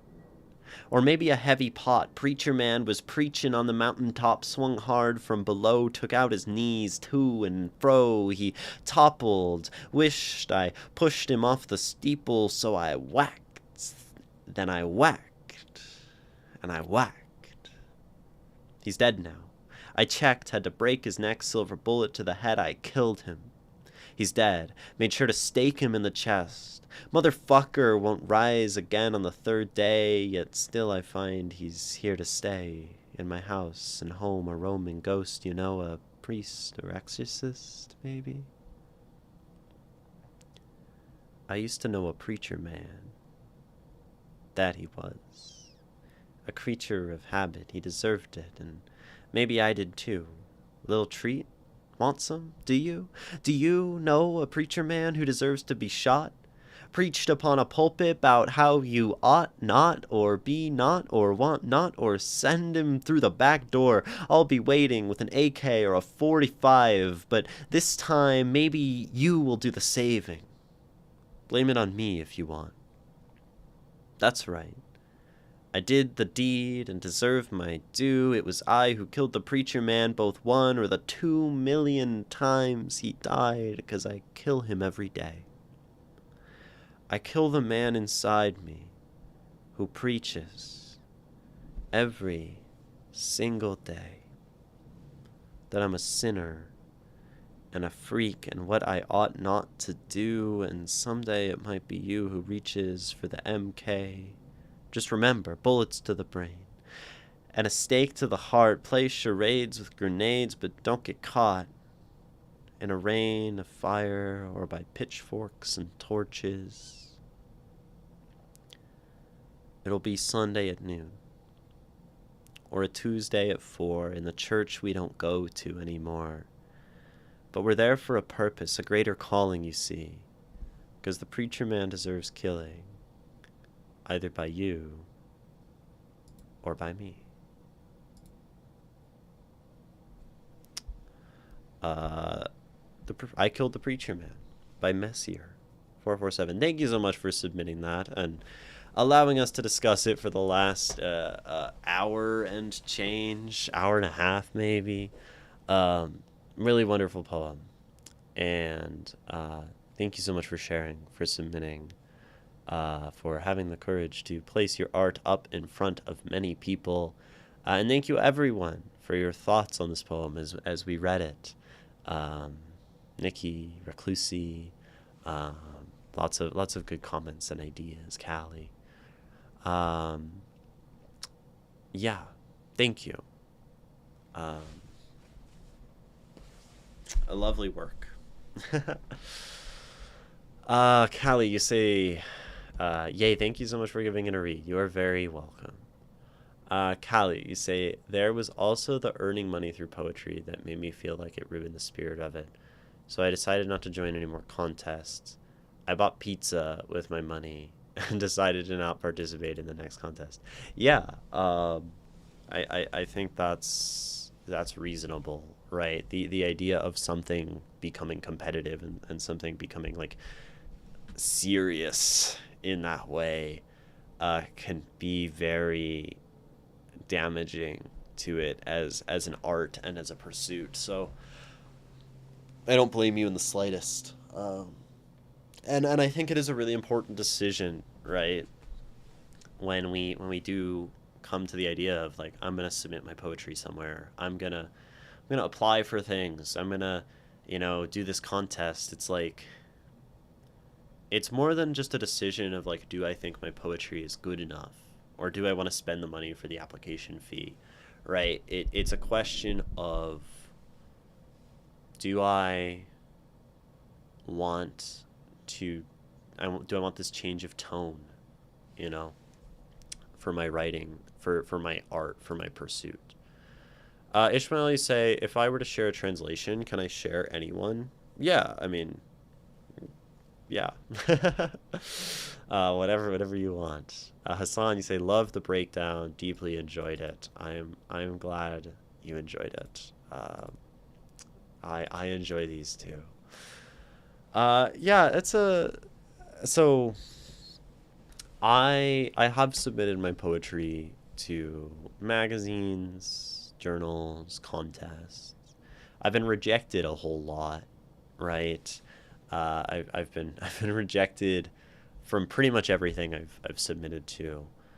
And I think when I first started submitting my poetry to magazines, right? It was like, "Oh, this is something people do. If you're a poet, you send your poetry places and maybe people will give you money for it. That's cool. I'm going to do that too." And there wasn't really that thought process of like, do I want my poetry to be this thing where I'm trying to send it off places, to get money. And I had like I very aggressively, submitted to like 15 things in a pretty short period. And then I was like, this sucks. Like, kind of going through and kind of looking at my poetry in this kind of like, I don't know, commodified way. And because I didn't really need to be doing that at the time, right? There wasn't a purpose. And I'm like, you know, like I guess I can get money, but I'm like, I didn't like need that money, right? And it was like, so you can get, I guess, like some amount of like recognition. But that's not something I really sought much value in, to be like recognized as a poet in things. Like that's just not where I was yet. And now more recently I'm interested in submitting again. I think I have some pretty like specific reasons now, right? That I would want to get my work out into the world. One, I'm more interested in getting money from my poetry. Two, um, I think that kind of recognition and someone liking a poem and going into the bio section of like the literary magazine and seeing, Imogen Lynn, like my bio is pretty much Imogen Lynn teaches poetry on their Twitch stream at, online at 2/3 Lotus. Uh, and like that could be very useful, right, for what I'm trying to do here. And then it has utility, right? And it has utility because the idea of like constructing a application and all that. Hello, Miss Puffles. Welcome in. Or Puffles? Puffies? Hello, hi. They redeemed hi. People reject my work too. Like, who the heck do they think they are, right? Yeah, why aren't they accepting my work? But I mean, like, also once you, it's an L. Gotcha. Hard to see, small letters way out there on the screen. Um, yeah, and I think like submitting to stuff, if like personally you're not ready for your work to be rejected, can be a big problem because like when like Poetry Magazine rejects you, and I have a submission for Poetry Magazine right now. I'm really excited for when they reject me, because it'll be my first rejection. Uh, but this magazine, the most notable publication of poetry in the world, Poetry Magazine in Chicago, they receive like 150,000 submissions a year, right? When they reject you, it's not personal, at that point it's basically like gambling, right? It's chance. And there are things you can do to increase your chances of getting accepted, but like it's absurd. And even with smaller places to submit one's work, your, you know, uh, journals from various colleges or places or whatever, they're still receiving hundreds, if not thousands, of submissions, right? And yeah, the New Yorker, right? Thousands of submissions. So, so you need to be ready to just like know, right? I'm gonna send my stuff somewhere. It's gonna get declined, right? And then if it does get accepted, it's like, whoa, cool. That's awesome. Take the rejection letter and frame it. Yeah, and I think rejection is something to be proud of, because you've like gone and you've taken the step to share your stuff. But then it's also like, like, and then there's a question of like, would I still spend $3 on a submission fee to a literary journal, because most of them have a submission fee at this point, right? Um, am I ready to spend $3 to have a few random people read my poems and decline it, right? And I think there's a point where like the chance becomes worth $3. But I think for like most people, like, is that worth it? I don't know. Or is it worth my time to go submit something to a free submission? Because if you care about like getting paid for it, then they're not going to pay you for like free submissions or whatever. So you know, it's this balance, and I think it's something to think about. What's going on? We're yapping about submitting poetry to magazines and literary journals and contests and stuff. What if you're goaded with the sauce? Right. I mean, goaded this with the sauce, like hypothetically, lets you shift from just getting rejected to like having a chance, right? And like if you're not polished, right? If your poetry has like inconsistencies that an editor would call errors because you're like new to poetry, then like submitting to anything is just like wasting your time basically. I think is a very real reality. For unless you're intentional about it, like it's a waste of time. And you know, and then you think about like there's a whole bunch of people who are goaded, right? Did I answer your translation question? Yeah, you can submit whatever. Doesn't matter who it is that you're translating. Um, uh, and then like there's so many goaded people, and it's funny. Like, um, I think it was one of the recent editions of Poetry Magazine has. Let's see if I can find the contents. Maybe it's a different one. I think. Are these alphabetized? No, they're not. Like I think it was like one of those like really good fucking like contemporary poets. I think like Sharon Olds. She's still alive, right? Um, if she's dead, then it wasn't Sharon Olds, but it was like one of those types of people that was like in the poetry magazine. And it's so I'm submitting to these things that like there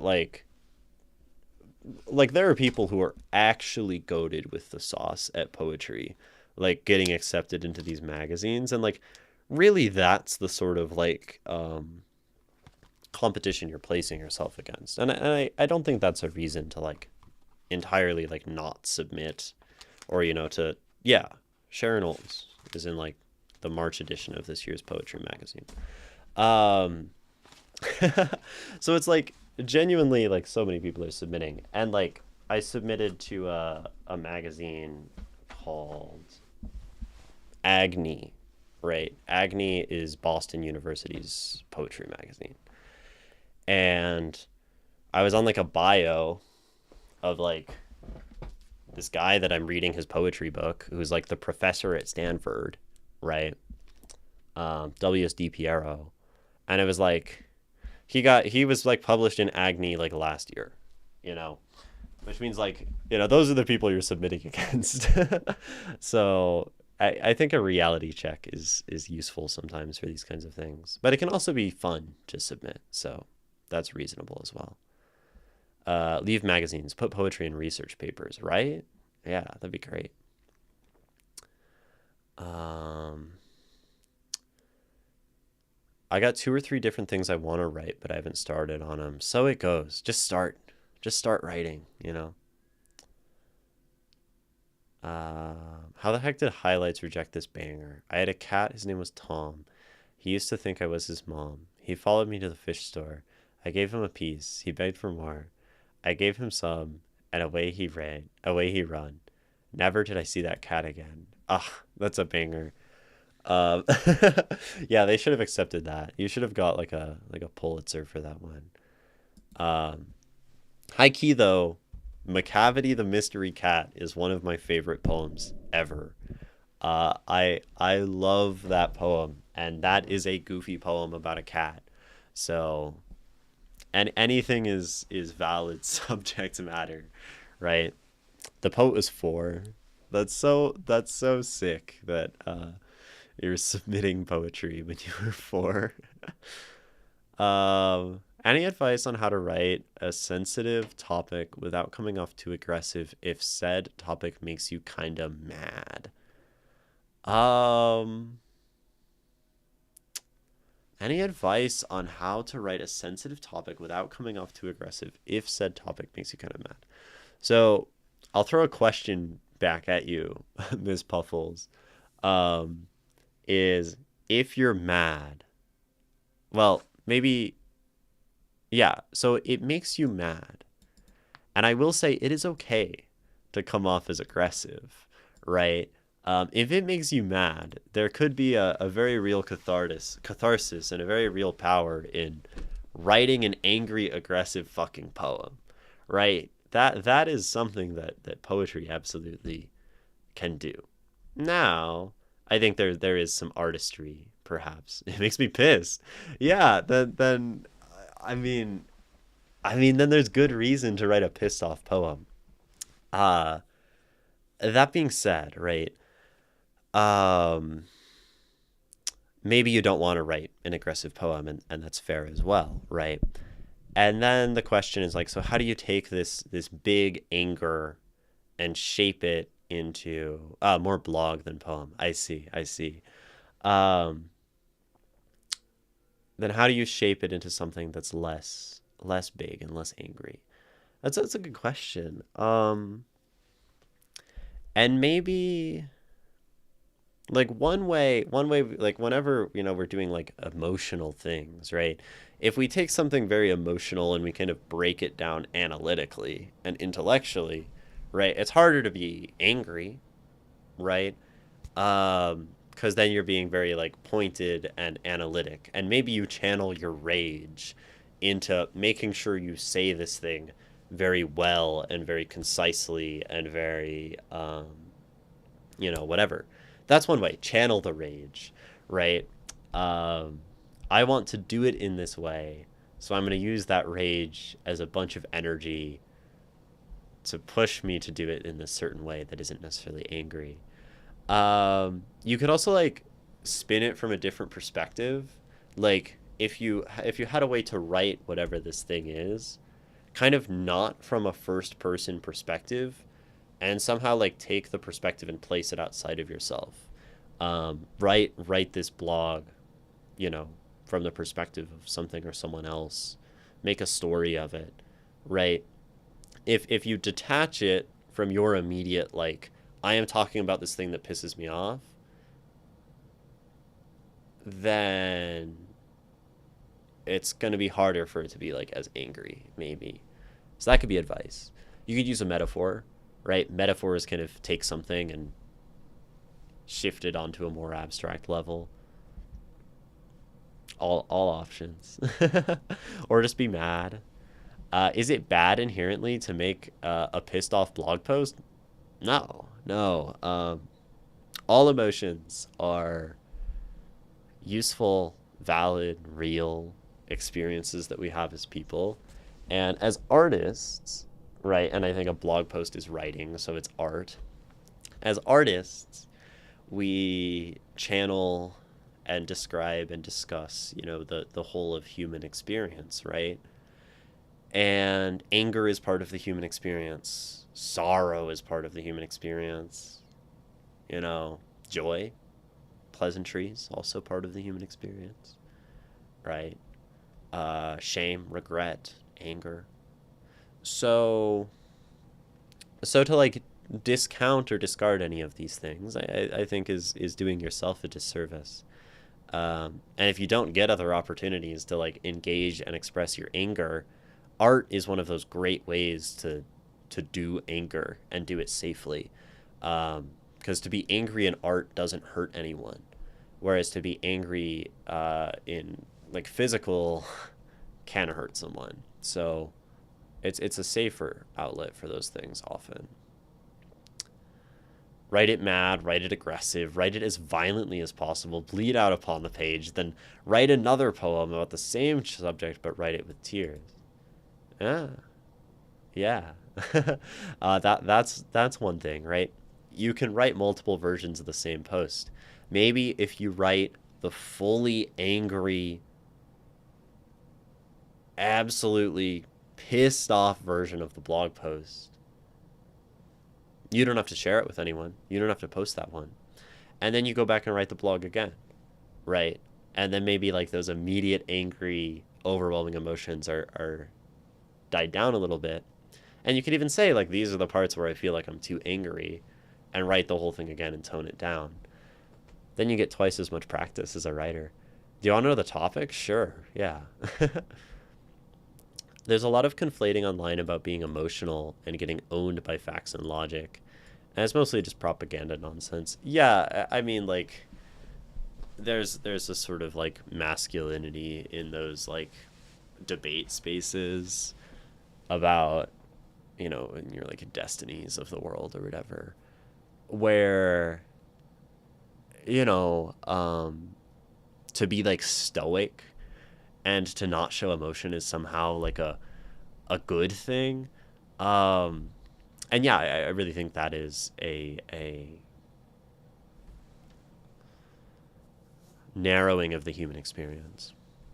I'm male, but I'm like really girly.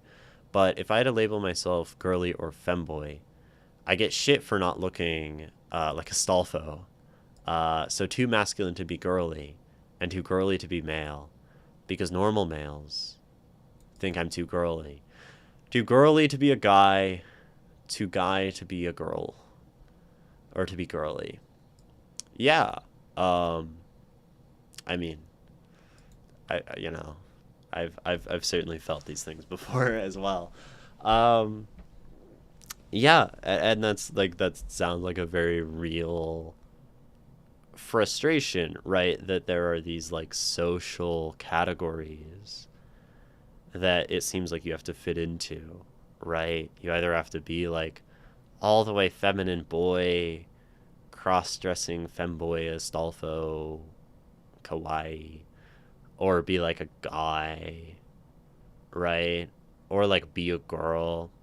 So like when I came out as trans, I made a mistake because I knew I didn't want to be a man.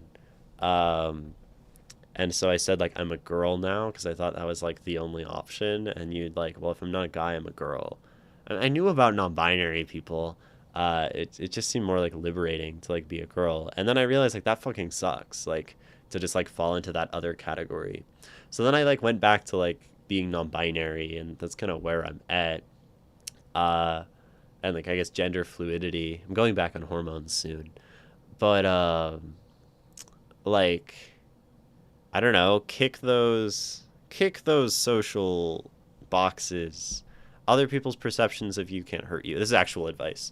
Um, Other people's perceptions of you are only their perceptions, and at the end of the day are reflections of their biases, their small minds, their social conditioning, right? If someone thinks you have to be a femboy or a boy and you can't be a kind of feminine boy, uh, it's kind of, they're wrong, you know?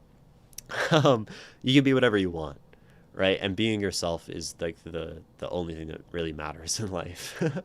And like being good, you know. Um and you know, the world and it's like the possibilities of who you can be are only limited by your ideas of the possibilities of who people can be, right? And if you're like if you like being a male that's kind of girly, like be that, you know. Say fuck them. Maybe you need some anger. Maybe you need to say fuck off to these people. I don't know. What pisses me off most is the infighting of it. Like, why do fellow femboys, who's supposed to be on my side, give me shit? Ah, it's like the femboy who came into stream. Oh yeah, Nikki. We had one of the bad ones in here. I was unimpressed with them. I had a self-proclaimed femboy come into my stream and say that trans women are ruining the world for femboys, and it is the fault of trans women that femboys get fetishized and cannot just be their honest and true femboy selves. And they run this whole crusade in my chat. So yes, the infighting is real. Of course, there's a lot of good, but it's also basically crab mentality. Crab mentality. That's a crazy phrase. Yeah, I mean, people will be shitty, right? People will be weird and reactionary and be so attached to like their identities that anyone incompatible with their way of seeing the world is like someone wrong and a threat and an adversary. And you can't stop those people. So, you know, I think the best way is to take the high road, and just say, like, I'm me, I'm myself, I express myself as I want to. People will be shitty, people will yell slurs at me. Um, but, like, that's just an indication of the smallness of that person's mind. And if you're gonna call me the F slur, then I pity you for the fact that, you know, you live this life that's so hateful. Um, Sorry, that's recalling another specific event where I was going for a run and I was being harassed. Um, I love that we both immediately thought of our little femboy buddy. Yeah, yeah. Um, there I sat beside the sea, feeling nothing but lonely. All I needed was some clarity.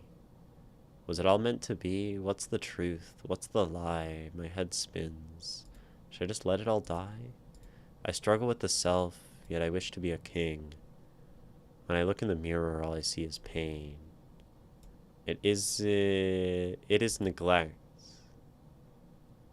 It is neglect. I see. Um,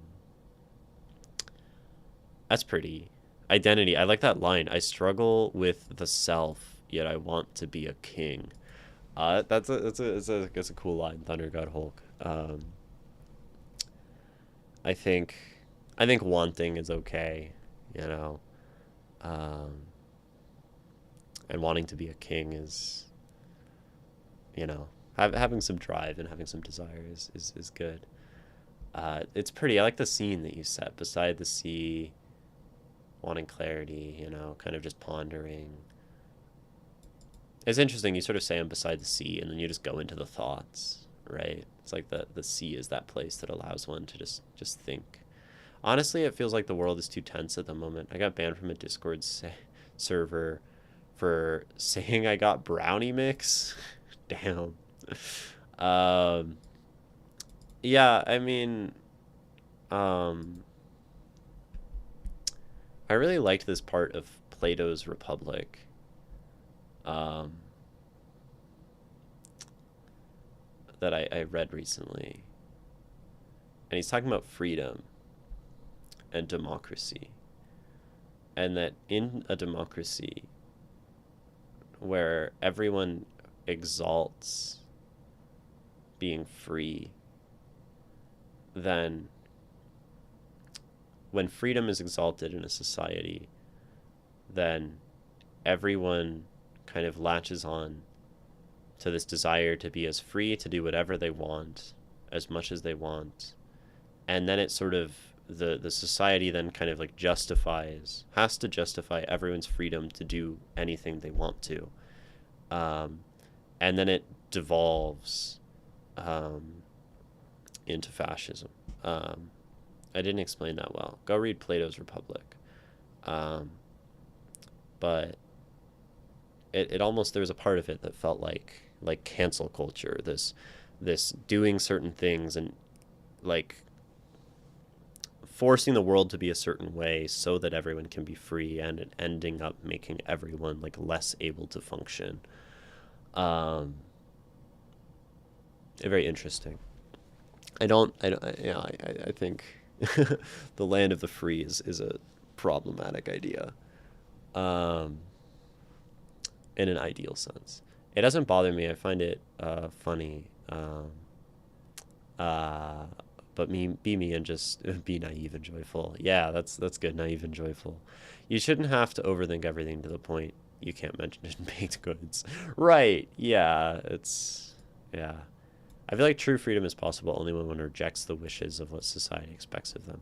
Yeah. You just sort of have to go your own way. That's a good song. Your own way. Yeah. Yeah. Freedom. Freedom's an interesting notion, right? Because freedom kind of always wants to have this like freedom from this like escape from some other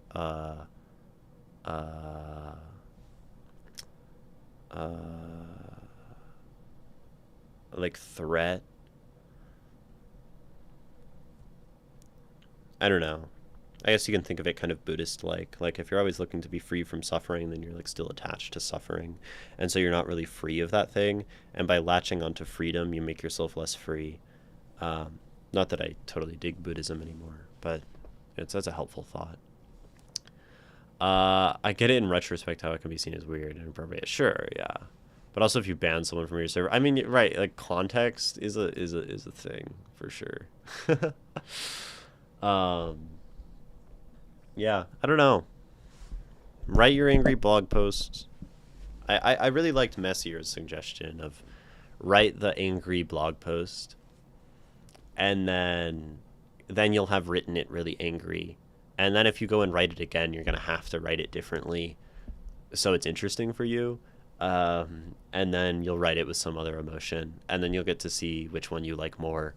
And maybe you find that angry is the emotion that works best for what you're trying to say.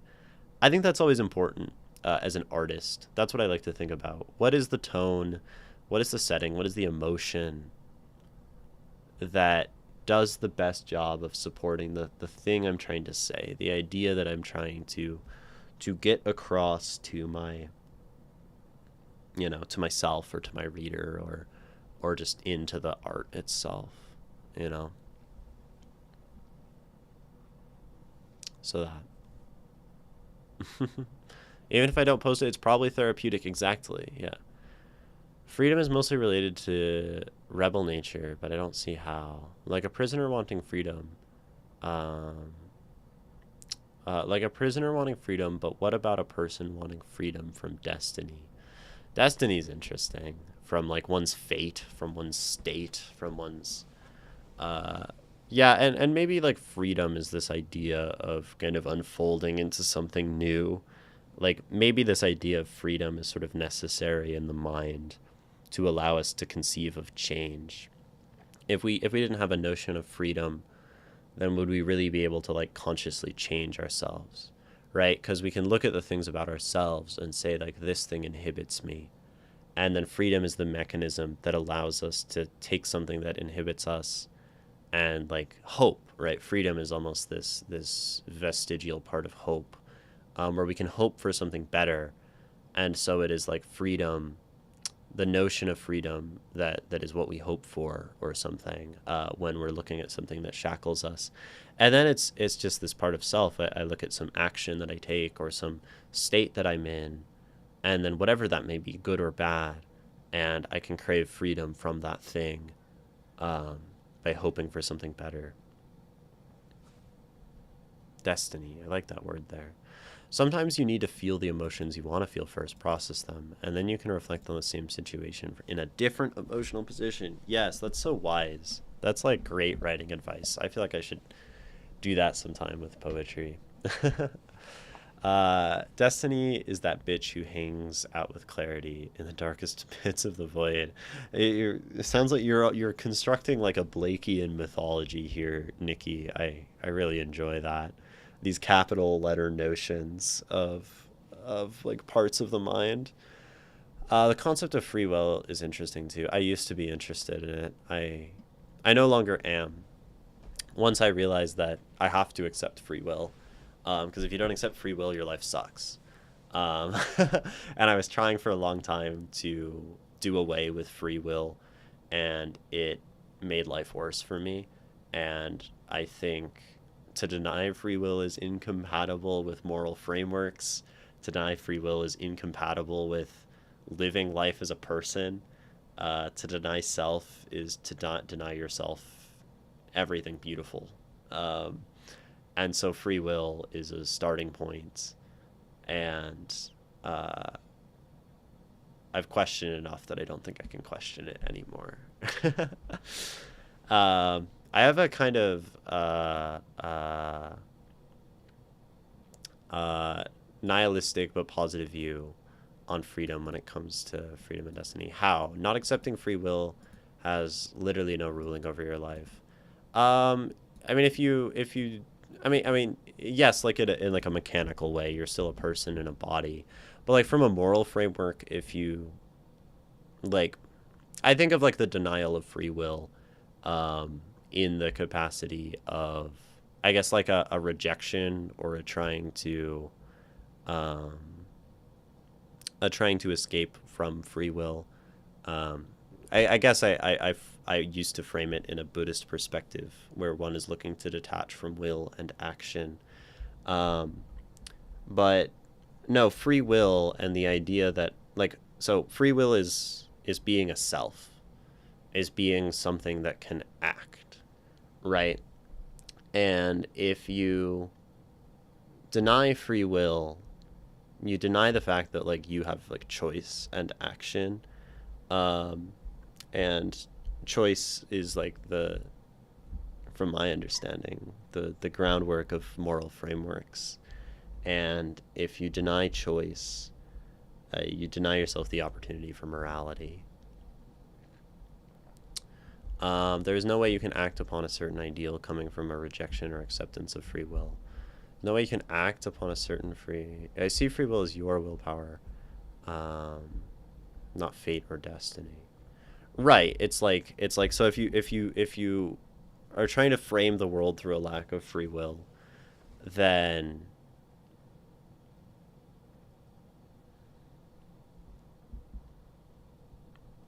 like you don't have choice. You don't have agency. Uh, Morality extends from agency. If you claim that you don't have free will and you're still doing things, then you're acting upon a claim that you have free will. I don't actually think it's possible to deny that you have free will in some capacity. Um, but that's sort of a weird take. Like to truly deny that you have free will is to like cease to function as an ego and as a self and a mind. And if you like have a self-referential notion, you accept free will through the fact of that, of seeing yourself as a self. You accept free will, acting as a self, preserving yourself. You're engaging with the notion of free will. Um, and anything else is conjecture. I don't know. Can you have agency but no free will? Uh, like agency is tied to the notion of will. Yeah.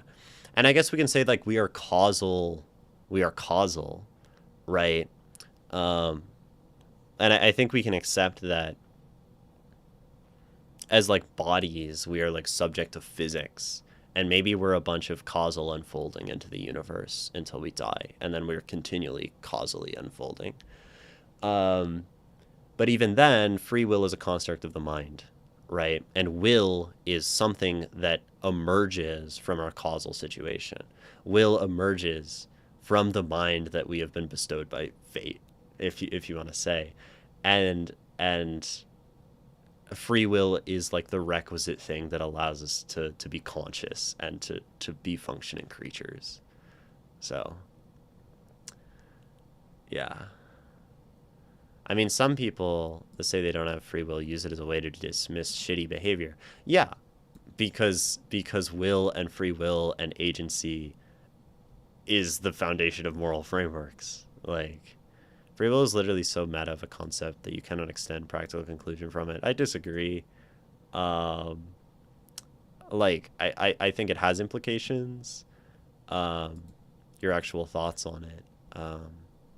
I say this because trying to deny my free will and escape the notion of choice for like many, many years of my life had very negative practical results on my life, you know? Um, and the denial of free will like made my life worse. So, unless you believe in simulation theory, then free will is just an algorithm. But even then, it's the same thing. You're causal. You're an algorithm that believes it has will. You're an algorithm that has to think it has will for the mind to work. And if you stopped having a notion of self, you would cease. Um, and so even then, you have free will. You get hungry and you eat things. Like you choose. You still choose within your simulation. Um, and that's sort of the thing. Like it's almost like non-metaphysical. It's like a philosophy of mind that's separate from your metaphysical situation. Um, like I can decide and make decisions, but if time is deterministic, that would imply no free will is the idea. Yeah, so I think maybe you don't have freedom as like your particles and your body, and it's all deterministic, but you think you do, and you can't escape that. And that's what I mean when I say you can't deny free will. No matter what, as a being, you can never escape the fact that you see yourself as a self, and a self that can act. Um, and if you were to, you would no longer be conscious. I think it's also dismissing the mental ramifications of saying I have no free will. Yeah, it sucks. For the record, I got no clue no clue what to make of it myself, and that's okay. I'm a big fan of Hume's no free will. It hasn't really affected my mental health too much. Maybe. I don't know Hume's perspective. Um, what do you think about the question, what is the meaning of life? Like when people keep trying to find in that, they spend their entire lives trying to find meaning, but the actual meaning was to be content in what you have. Um, so the question of like, what is the meaning of life? Um, we are creatures that ascribe meaning onto the world. Okay. So the meaning of life is what we construct into it. So I suppose that's sort of like a fundamentally nihilistic view in a way, right? That there's no inherent meaning to things, right? But I think our minds are very good at ascribing meaning, and we are subject socially to like social phenomena of meaning, such as morality. And I think morality is a big meaning of life that many people latch onto. I think belief is a big meaning of life that people latch onto when they construct gods. Um, I think beauty is a meaning of life that people latch onto. I'm really enjoying living my life through the notion of beauty, and through appreciating beauty and also expanding my understanding of things. Like knowledge, right, is one of these things that we say is a meaning of life. I like knowledge and beauty as mine. Um, Anyone who tells you there's like one meaning, though, is trying to sell you something. An agent is an object that causes breakpoints in time based on the clash of perception of the future and its preference. Breakpoints in time. That's a cool. Breakpoints in time sounds like the name of like a new age like jazz song, and it would be like really good. And it would be doing like time signature stuff, and it would have these like crazy stops where there's no sound, and you'd like almost never be able to expect it. And there would be like, what's the instrumentation of breakpoints in time? I think you'd have to have like a kind of synthy, like synth organ situation, like a Chick Corea, and then like you'd have a trumpet. It would be a trumpet, not a saxophone. Cuts more. Drums, bass. Maybe you don't even need a bass. Anyway, our universe isn't deterministic, at least on a quantum scale. Really? I didn't even know that. Well, if that's the case, then we're good. Can't even challenge it. I think it's so odd to imagine that there's a philosophic meaning to life. Like if God came down from the heavens and told you that your purpose was to bake $1 pizza pies, would that satisfy you? If God came down, I mean, like, so if God came down and I recognized him as God, it would satisfy me. Because I think to recognize something as God is to like, is this whole thing. Now, I don't think I would recognize, like I don't think it would happen. But like to recognize something as God and to believe is to like have your mind in this framework of like ultimate truth. So if something appeared to me that truly and undoubtedly represented ultimate truth,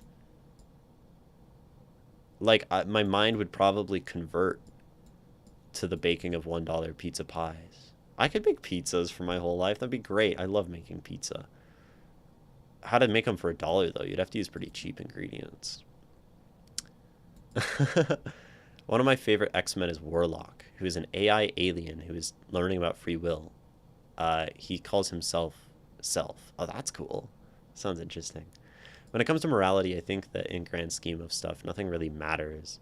But you still ought to do what you consider to be morally good, even if you have no reason to. Even if it doesn't matter, it's no excuse to act in what you consider morally bad.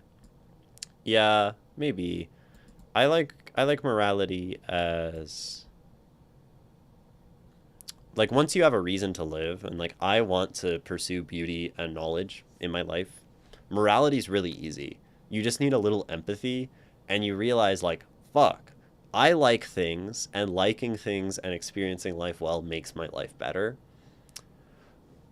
I think other people should have that too, right? Because they're like me, and it's more valuable. Like life is better when you're moral and you can give people things, and it's so like satisfying because like we have like a physiological component, I think, that does that. I think morality is somewhat physiological as well. I feel like we're not emphasizing enough how meta free will is. I don't know. Why should we emphasize it more? I'm currently dealing with an issue of accepting I have free will, and that discussions are mine to be made. I've lived most of my life being told my decisions would be bad ones, so I accepted that I had no free will. Now I'm being told the opposite, and it's fucking with me bad. I see. You're like, so will having, like, if you haven't accepted will and free will, and you, like, don't really think you're, like, an agent who can act in the world, getting free will is terrifying. Like, I only started framing my life as something that I can choose in, like, the last year. Like, genuinely. And that's a framework, right? That's different from an actual, the reality of things. And it's like, shit. Like, now there's all this stuff to do. And, like, I have to act well because I, like, believe that my choices matter. But it's better. It's better this way. It's better on the other side. Yeah, quantum particles do random shit all the time. Particles don't even have fixed positions. They only have probabilities of being there. Crazy. That's kind of what Hume was talking about, though, right? Like, Hume was like, everything is probabilistic. That's kind of crazy. Existential crisis, yeah. A determination of the potential world is enough to deny free will. See, no, determinism is not enough to deny free will. Will is different from so okay. Free will has nothing to do with the world being deterministic. That sounds like a crazy take, but I used to think it did. Um,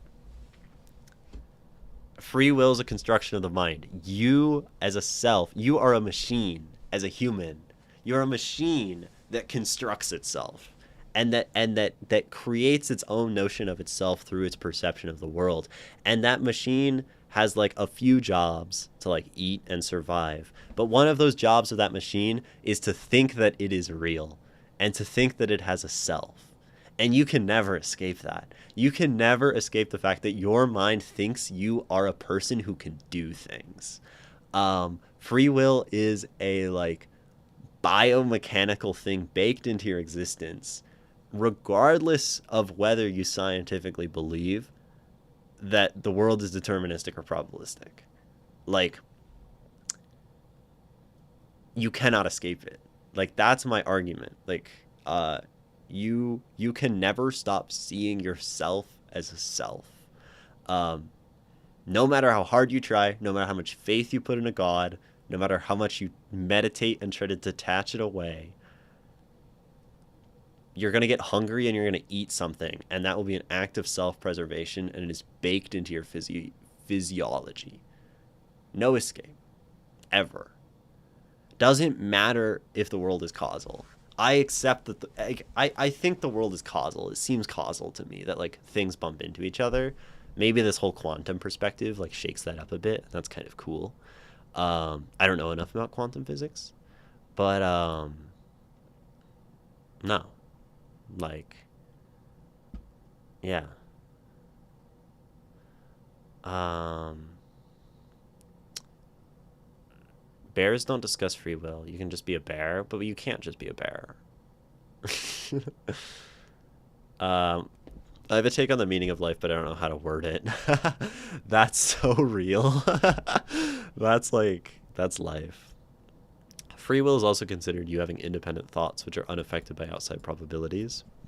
The only argument to free will um, is our so-called independent thoughts are already decided by something like fate. Oh, so that like the thoughts that appear in your head are constructed by something. But even then, you think they're yours, right? Um, I don't know. And maybe it's not probabilistic, so at that point, that's moot, right? You can just be a bear. That's what we all do. I don't think any of us just be bears. You can just in fact be a bear with respect to how abstract will is. You what? That seems non sequitorial. What are you sending? What is this? It's like a comic. Is this? Wait, what is this? You're sending a comic. Oh, is this from X-Men?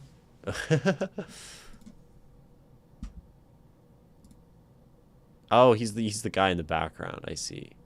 So he's like learning about how humans work. I this is the most important contribution to the conversation. You sent a link earlier that I didn't click on, Nikki. But I can't find it now. Tragic. Um I don't know how to say it without sounding like a troll. I mean, you can just say it, you know, it doesn't matter. I get a headache thinking about these things. They're hard to think about, but I think at some point you come out the other side of the headache. His natural state. Oh, that's crazy. He's a big guy. Um, you can live like a bear, sure, but you won't think like a bear. You will have thought. I look different. I act different. I need different things. It's not about acting like a bear. It's the ramification of being forced to be something you are not. That is why humans are special. That is why you are special. You had the choice to think that way. Yeah. I'm arguing against the notion that action is based on desire implies. Arguing against the notion that action based on desire implies an inherent acceptance of free will. I see. Because, like, you're saying that desires are not a free thing.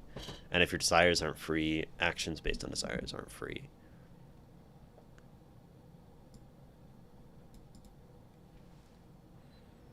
But can desires really be not free?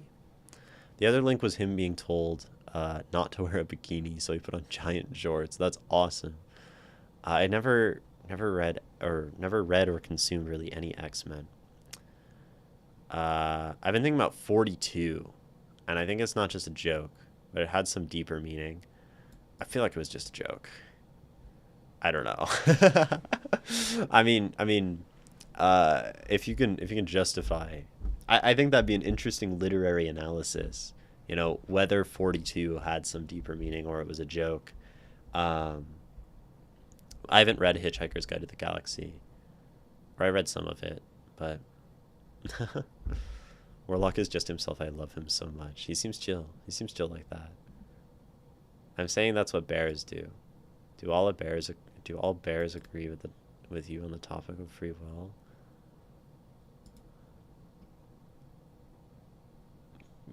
Bears bears like I don't know if bears see themselves. I don't know if bears have ego.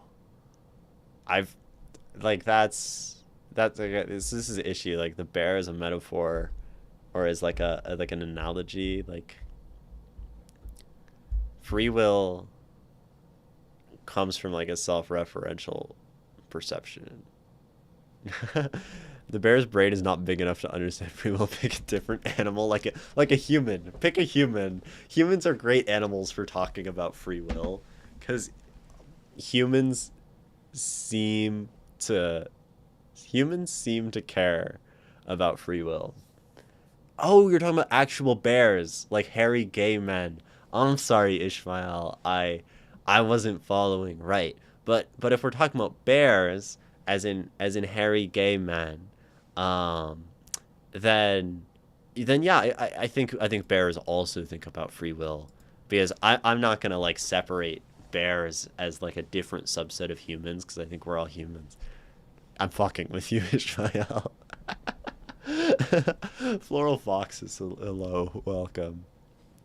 We're talking about free will, and homosexuality now. Did y'all see the video of the octopus trying to smother that fisherman? No, I did not see the video of the octopus trying to smother that fisherman. Um, Octopi are cool though. I just don't know what bears have to do with this topic, this situation, Ishmael. I mean, like, I guess I don't know. Yeah, I don't know. Denor. Anyway, um, there's a break coming up. Octopi are smart as hell. They are smart as hell. The thing in the book, a computer gave an, or the thing in the book, a computer gave the answer right to life as 42. As far as I understand on the topic, the writer knew computer science and read that 42 in computer means column, which means you can input anything. I don't know about computer science. Oh, so like 42 has some representation as a column, which is something you can input anything into, which would then mean the meaning of life being 42 is the fact that you can input anything and do with life what you wish. The meaning of life is the free will of action. I'm not yet young enough to discuss free will. Self decided long ago that being free also comes with the freedom to be free of thought. Yeah, I don't know. Freedom good. Free will good. The most important gimmick is you don't understand what you ask. What's that? I don't know. You know what those Monty Python boys always say? I don't know what those Monty Python boys always say. There's some stuff about witches. I haven't seen The only Monty Python I've seen is the Holy Grail, and I don't remember any of it. So I don't know. Anyway, high key, low key. Yeah, we're gonna take a break.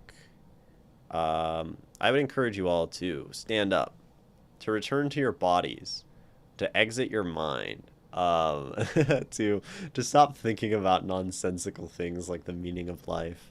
And to go like stretch, move if you're able, drink some water, go to the bathroom, have a snack, do something good for yourself.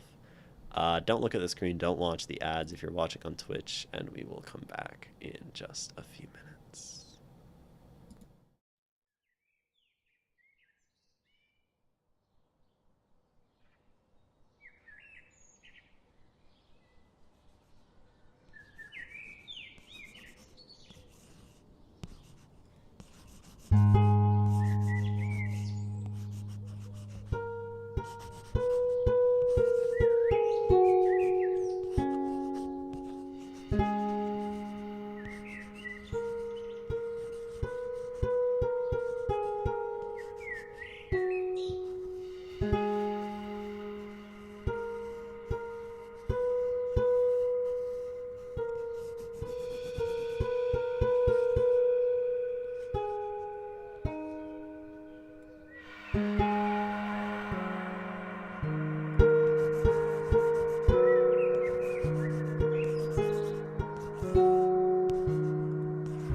Yeah, welcome back. Welcome back. Welcome back. Welcome back. It's me, it's Imogen. We're live. We're still live. We're still going. We're still struggling through.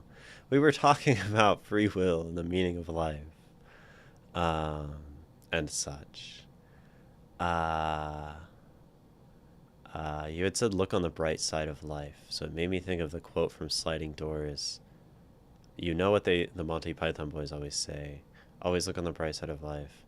No, nobody expects the Spanish Inquisition. I see. That's so many levels of reference that I'm not privy to. I used my free will to make chocolate cinnamon. Wait, no, where'd chocolate come from? Cinnamon rolls today. Hell yeah, hell yeah. That's a good use of free will. Everyone should go take their free will right now and make cinnamon rolls instead of doing whatever you're doing. Go make tasty food. Uh, uh, don't let the bastards of thought grind you down.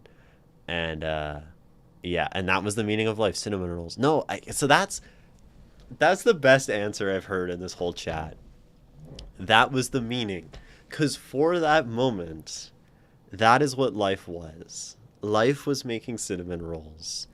And that is what the mind ascribed meaning to then. And so, for the duration of making and eating the cinnamon rolls, that was the meaning of life. The meaning of life is whatever we're doing with our life, right? So, yes, fuck yeah, floral foxes. The best philosophic one-liner in so far, and that was the meaning of life. Yes, and then life was shared. And that's a great meaning of life, sharing the cinnamon rolls with friends. That sounds even better. I'm so happy for you and your cinnamon rolls, Floral Foxes. This is great. This is all wonderful. What does meaning mean in this context? It means meaning. You know, uh, it means meaning. Meaning. I don't know. I mean, we can just like throw synonyms at it, but probably. I don't know what people use like purpose, value. I don't know. Um, Meaning is like that which allows us to.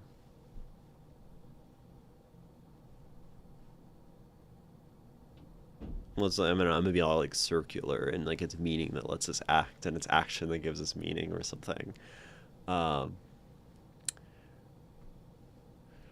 we're not talking about the word life. It doesn't have meaning in the sense of reference points. Right. So we draw points. Sugar plus flour plus cinnamon equals 42. Yes. That can be your poetry submission, putting a picture in the Discord of the cinnamon rolls. That's awesome. That's great. I think we should read another poem. I almost got to the point where I'm like, I'm ending stream. I can't read another poem. Guys, I know you can probably look on the Discord yourself, but also I'm going to show them. Look at that. Look at that. The whole ass process from that looks like a nice like kitchen. You got like wood cabinet back there in the background. Got like a nice big glass bowl. Look at those wood cabinets. Look at those wood cabinets. That looks like loved. That house looks lived in. Like that wood looks like it's been there for a long time. It's not like painted over with some nonsense. Uh it's like I love that cabinet. This is my second favorite part of the image behind the cinnamon rolls. uh yes. Excellent, excellent. It's older than you. That's awesome. I love things that are older than myself. They make me feel small and humble, like most of the people in my chat. um, the only thing I hate is that I don't have any. Right? Share some cinnamon rolls. Hot damn, you living your cottage core realness, right? Making cinnamon rolls with the wood cabinets and yeah. All right. Who has poetry submitted to me? Uh, I think Floral Foxes has a new one. Um, you were just coming in now. Nikki has a thing. Um, Nikki is redeeming me next. I'm in pain in places no one would want to know about. Well, then I won't ask. I don't think I want to know. It's one of those times that I'm not going to be goaded by the suggestion. You do? You want to know? You do have poetry, I see. Um, when was the last time we read Nikki? I honestly feel like maybe like Nikki and Floral Foxes were at a similar time, but maybe there was a more recent Nikki poem that I'm not thinking of. I feel like those were of like a similar era of like stream. Bookworm, stylish fail. I should just decide instead of like holding myself to some like arbitrary. Oh yeah, so the last time both Nikki and Floral Foxes had their poetry read on stream, it was on the same stream. So there's no argument of who is more recent. But that means I'll read Floral Foxes because I've read less Floral Foxes, and I am a creature that loves novelty and Yeah, I've read a lot of. Oh, it's a short poem. Oh, I love short poems. We don't get like super short poems all that often. This one's like freaking brief. This one's like a feather. It looks very feather like. It looks like it's gonna float away if I don't pay close attention to it. Um, I feel like I haven't read a poem like that in a while. Poetry has been heavy. Poetry has been heavy lately. Man, that's real as fuck. It has been. And yet you want me to write longer? Look, look. I'm allowed to say things that contradict themselves as much as I want, whenever I want. If you wrote something long, it would be novel. Look at how light this poem is. It's like it wants to just jump off the page. It's just, it has wings. Um, I think I will soon publish a translation of The Creed. What is The Creed? That sounds like ominous. Um, yes, there's two to choose from, but if people are here before me and have been waiting longer, then let them go. Yeah, we're doing you. Floral foxes. Okay, floral foxes. I did not see any questions. So, I have a question for you. Do you have any questions about this poem? Any things that you would like for. Nope, all up to me. Okay. Here is Milk Teeth, which is a great title. Um this one feels real as fuck. I like that title a lot. Milk Teeth. It's just a little earworm poem. Okay. A little earworm poem. I'm gonna bring it in a little bit and let these words be a little bit covered. Okay. Milk Teeth. Crystals form over time, rooted deep in the earth. What little light seeps beneath the surface illuminates their sickly forms. Fractured in places, globular clusters pepper their facade and burst. Like adolescent acne, sprouting legs and arms, pale pink mouths, quiver, wailing for calcium deposits to be pressed, sharp against their tongues. Milk teeth. Some cool imagery here. I'm gonna read it again because it's so short. It's crystals form over time, rooted deep in the earth. What little light seeps beneath the surface illuminates their sickly forms. Fractured in places, globular clusters pepper their facade and burst. Like adolescent acne. I love that line. Sprouting legs and arms, pale pink mouths, quiver, wailing for calcium deposits to be pressed, sharp against their tongues. Milk teeth.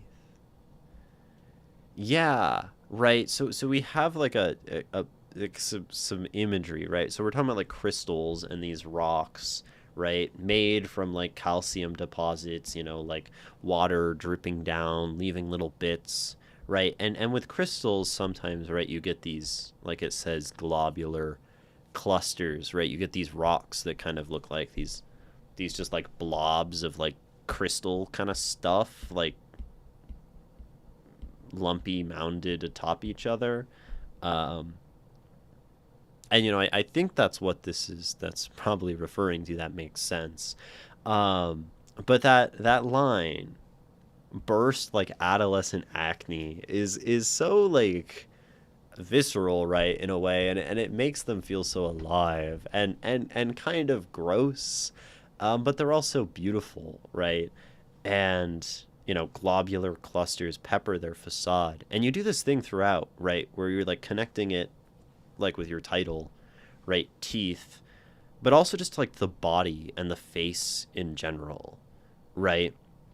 You have like facade, which you know, me like comes from face to begin with, right? Followed by adolescent acne. Then they're sprouting legs and arms, right? These things are like growing and like the body, right? Pale pink mouths quivering, right? And then to be pressed against their tongues. And then like teeth, right, is like bones and like calcium, right? Um, Milk, right? Calcium, teeth, all of that. Good for your teeth and your bones. Uh, so it's cool, right? We're just taking this tiny little scene, right, of like Earth, right? Something happening within the Earth, this little phenomenon, you know, we say it, right? Crystals form over time, rooted deep in the Earth. And but then we start to ascribe to them this humanness, right? And this is something that like poetry, this is something we don't talk about a lot, I feel like. Um but I guess it's like is it that word that anthro anthropor anthrop anthropomorphic, right? Where you anthropomorphize something, you make it like human. Is that what that word means? Anthrop yeah, anthropomorphization. Um, that's a spelling bee word right there. Um, you think you're good at spelling and like words and stuff, and then you're like anthropomorphization. Um, that's a right. Anthro, human, morph, form, ization, to make into something, right? To turn something into the form of human. I think that's what that word means. Um, right? You hear it with animals, but that's like animals that are human like, but you can anthropomorphize anything. And I think poetry um, does such a good job, right? And it works so well, or I guess it's anthropos, right? Um, but poetry does so well when we can anthropomorphize the world, right? When we can take crystals and we can make them human, right? Because poetry loves human things. Poetry loves emotion, and like poetry freaking loves bodies as imagery, and poetry loves like that sort of thing. Because poetry, it's such a human thing, right?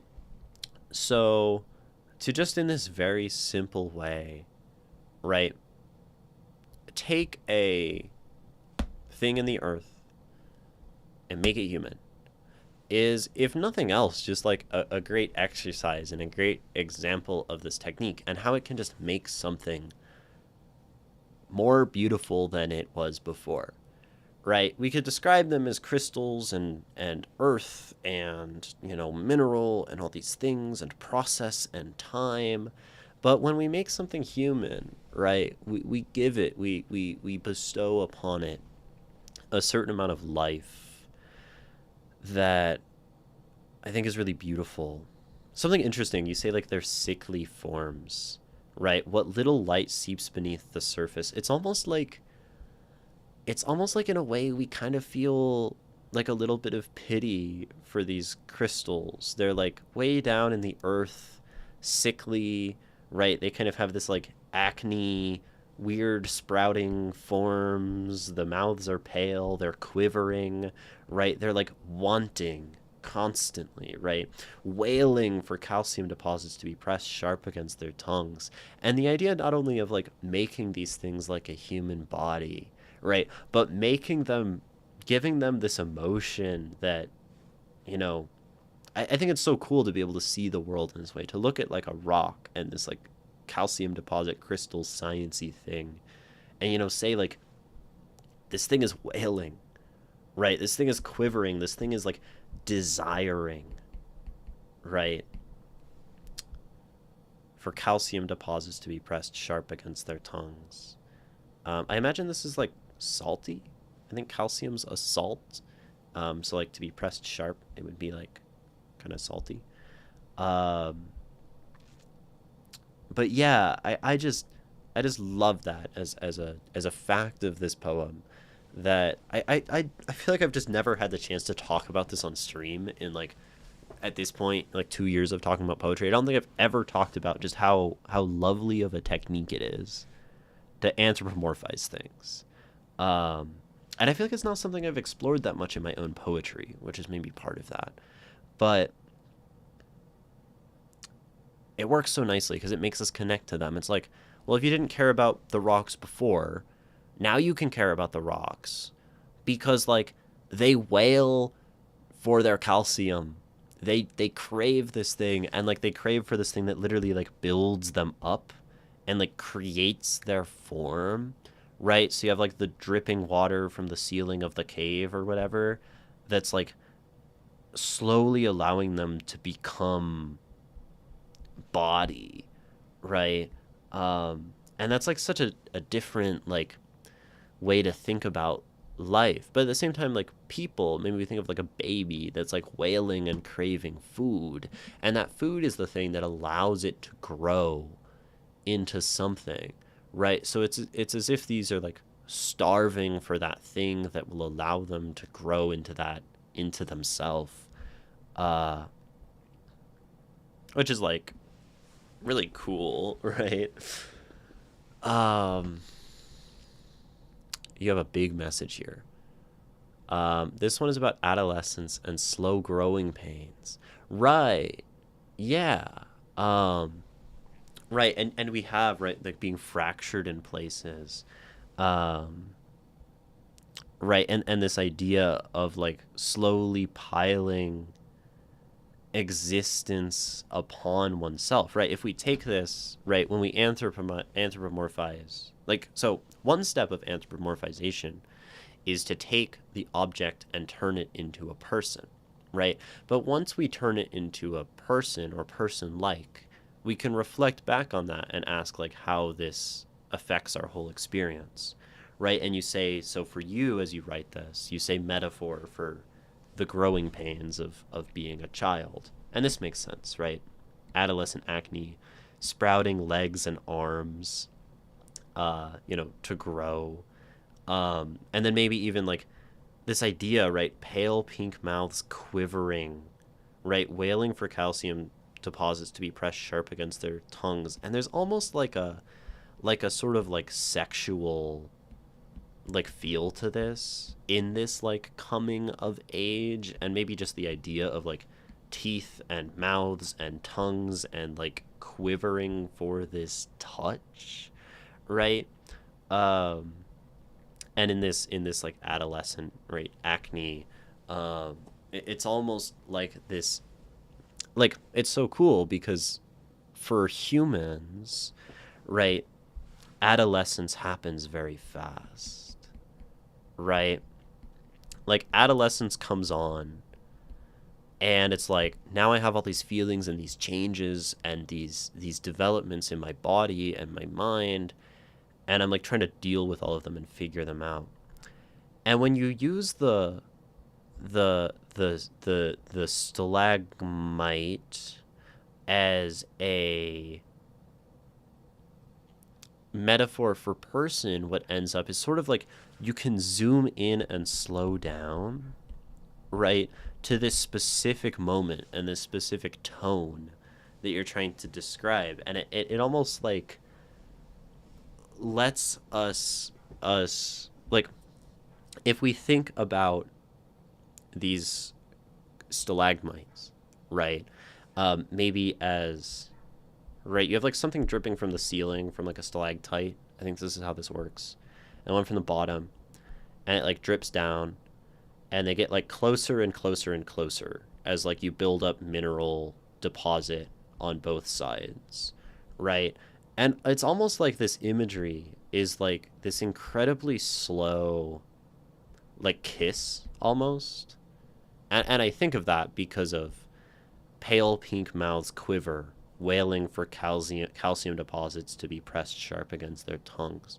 And it's almost like it makes these stalag items, um, zoomed in on this like on this like geologic scale, right, of like hundreds of years waiting for this moment of a kiss, which allows us to examine, right, this fast unyielding human adolescence in this like incredibly slowed down way, right? That's so fucking cool. That's like, as imagery,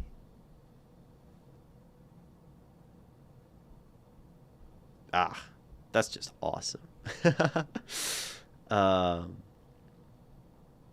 and then even we can take this to almost like set the scene of our like lovers or whatever, right? What little life seeps beneath the surface illuminates their sickly forms, right? We're like setting this like dark kind of scene and these like plural forms together, sickly, changing, wanting, hurting, right? Like to give, that's so cool, to give a person, a human, like I said, this geologic weight of yearning and change.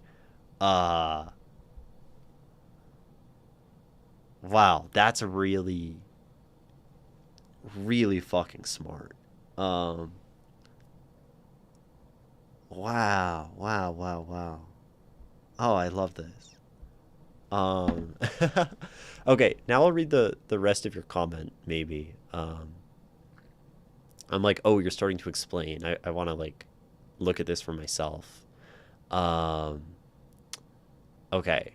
The slow growing pains of being a neurodivergent child slash teen, relating it to something that is nature, like how stalagmites, stalactites, crystals, and curtains just slowly drip over time and form into who you are. That is never really gonna become anything yet. I like how you put the there. Become anything yet, for so many years. Oh yeah, so also this idea, right, that these little events in our life kind of change and we don't know what's going to come of them, right? That's, yeah, that is a cool idea. Um, Awkward adolescence of being other and not knowing how to connect, but craving to connect, like how this time is craving to become a pillar. Yeah. Uh, and just become human or become pillar or figure or thing is an actual full form, like an adult. Yeah. Yeah, and then it also has this very like visceral image of like union to it. Two things meeting, right? I find it easier to understand my and process my human emotions once I've transformed my body into different nature elements.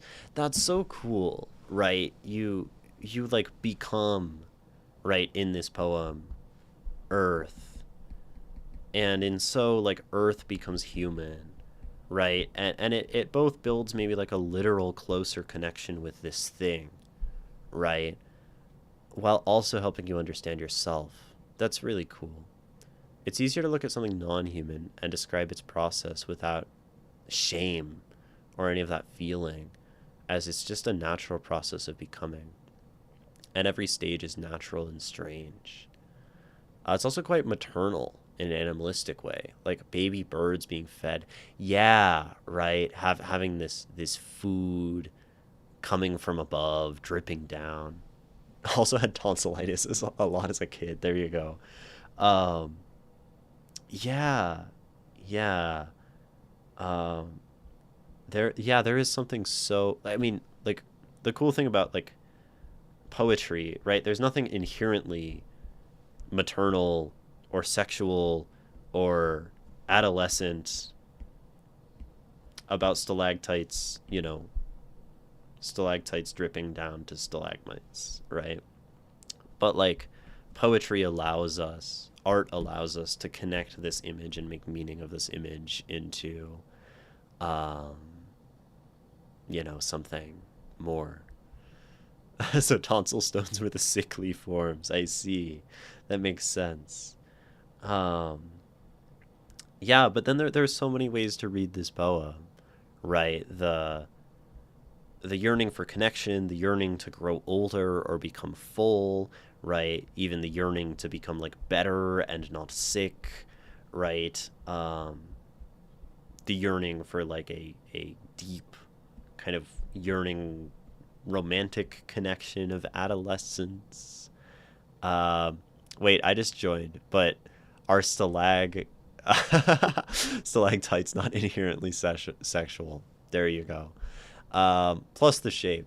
I mean, inherently, Tathata and the Tathata, they are rocks. I think they are definitely a symbol that is easily made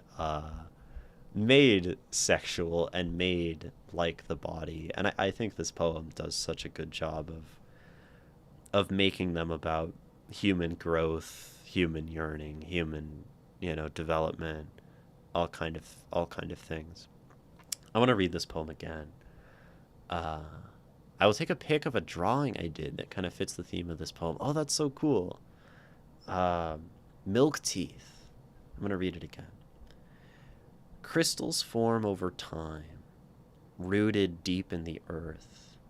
What little light seeps beneath the surface illuminates their sickly form.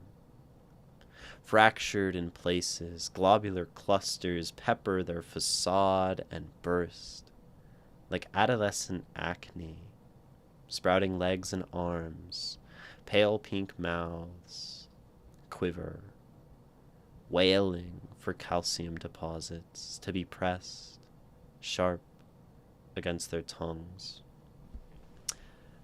Yeah, I like Floral Foxes, how you mentioned like the like maternal tone that this poem could be read in, right? And I think this, sprouting arms and legs, right? There's that idea of like a new body created.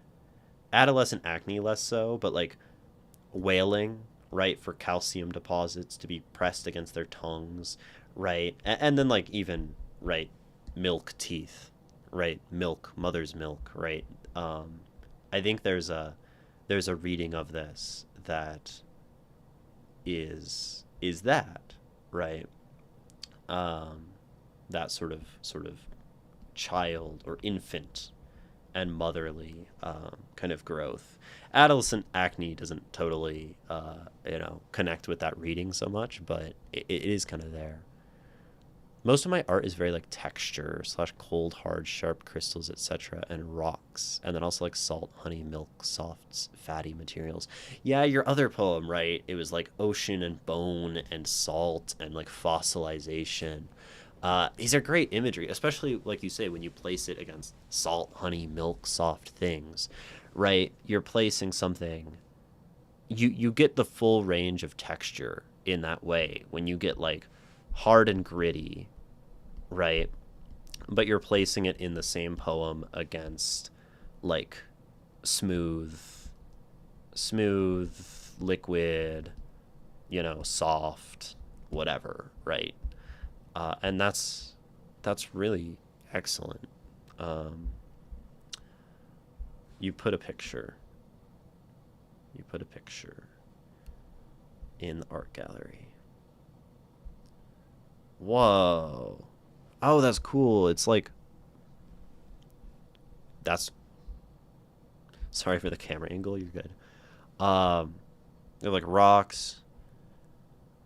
That's such a cool like collage. Wow. Um, is this like metal foil? And like, are those like pieces, like little pieces of rock? Like, what's happening here? Is this under glass? I see like a reflection of a light. This is very cool. I love like these like almost random feeling lines that like they give it like just enough like composition to like connect it and make it feel like it gives some intentionality and some like direction to it where like you feel like these things are tumbling down. That's really cool. I love how much it does with so little. Similarly to your poem, right? Doing so much with so little. That's cool. If y'all want to see it in more detail, go go look at it in the Discord. That's an excellent piece of art. they're rocks, and some are like digital printed texture. I see, gotcha. Some is hand drawn, tinfoil and velvet, and then like watercolor and pencil. That's so cool. Wow. Wow. So you do art and you do poetry and you cook cinnamon rolls. That's like good work. That's a good life right there. I did a 12-foot painting of the last poem you read. 12 feet. That's crazy. So you're like you're an artist of many many kinds. Is there like somewhere that people can find your art? Damn, I need to step up my game, right? Um, that's so cool. And put vinyls of the poem on the wall. That's cool. You're like you're living the life there. Giant poems and paintings and painting poems and yeah, that's crazy. Um, yeah, this poem works so well. Um, and had some toxic crystals in a bell jar. Nice. I was like, please, nobody open this. Yeah, keep the toxic crystals closed. Keep them not in the kitchen. And etched words into the glass bell jar. That's cool. Oh, so you do lots of like different kinds of art with materials and stuff. That all sounds very very creative and fulfilling and cool. Um, that's badass. Crystals form over time. So does milk teeth mean something? Like, does this have a meaning as a phrase? Hold on, I'm gonna look it up. Um, it's a great.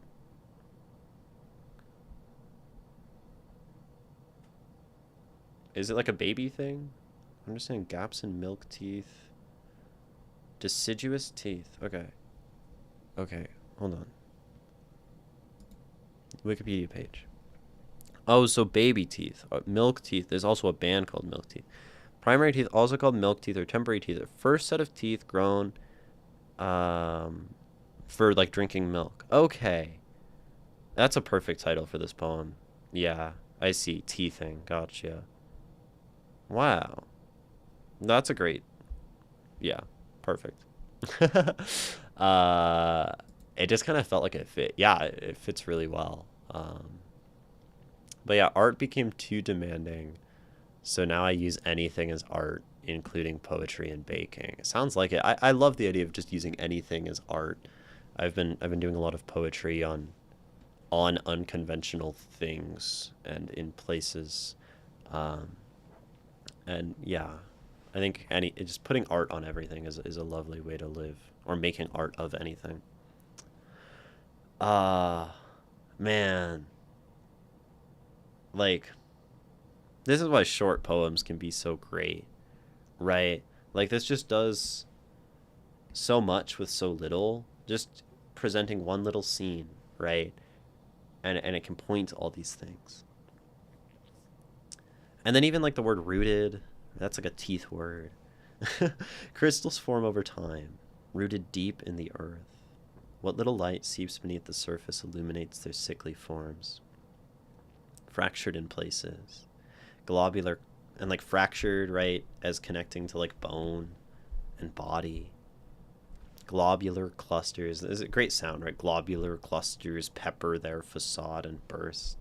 Like adolescent acne, sprouting legs and arms, pale pink mouths quiver, wailing for calcium deposits to be pressed, sharp against their tongues. Yeah. Wow. Yeah.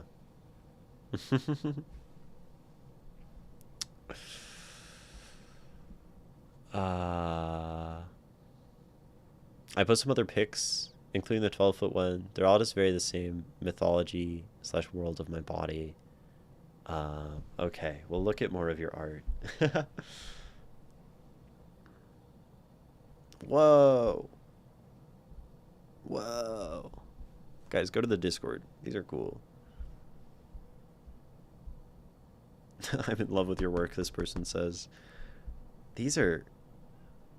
Oh, those are really visceral. Really cool. What? What?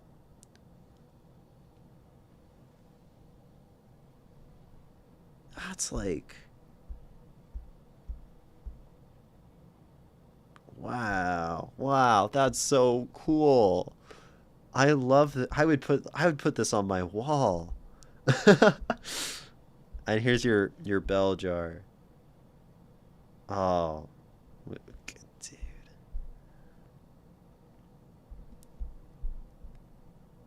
There's salt in my bones, mountains in my lungs. Ah, yeah, that's the poem. Wow. This is like, yeah, this is the poem I read last time. Yeah. Um,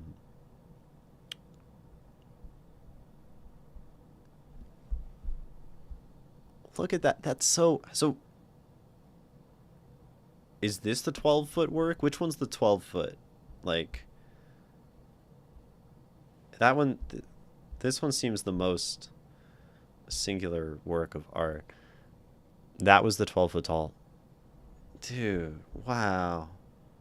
Wow.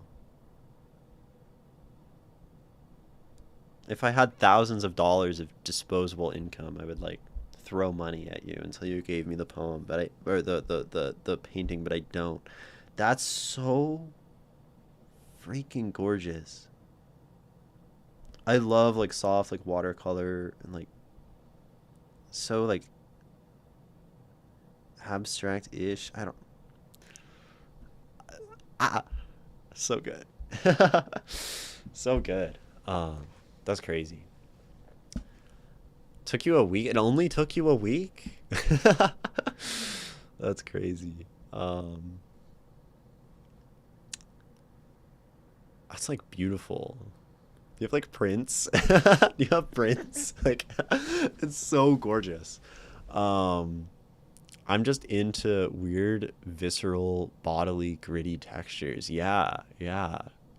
And it's, yeah, I love that stuff. That's so cool.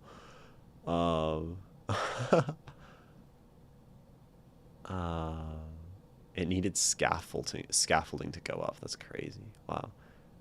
I did the whole show in 2 weeks. Wow. Wrote the poem, painted it, set it up. I can try to scan it sometime. I do some digital ones and some animation poems too. That's so cool. Wait, does your like Discord have like where your art can be found? Maybe through your TikTok and stuff. Anyway, uh, that's crazy. And you do animation too. That's so cool. Um, I did an animation poem about building a greenhouse. Freaking skilled individuals in chat. I love how my chat is so good at art um and smart at things. Um Anyway, do we have any other questions or comments on this poem? I don't think I talked about it for too long. I feel like I mostly just gushed about it because I really enjoy it. Um, any other questions, things anyone is interested in talking about with this work, or comments for Floral Foxes, etc.? That is all welcome right now. Uh, Man, it's a good poem. It's gonna make me like want to go like write some anthropomorphic kind of poetry later about nature. Uh, yeah. Seems like no questions. Drowning Devil says unbelievable, gorgeous, never been done before. High praise from Drowning Devil. I really think the poem and all the art, yeah, very very beautiful. Um,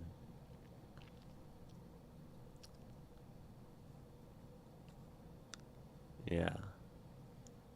No questions, no comments, no thoughts, no criticism. Maybe most people don't criticize. I don't really criticize. I don't really set the tone for criticism in this channel. Um, all the other words I can't spell, like anthropomorphization. Yeah. um.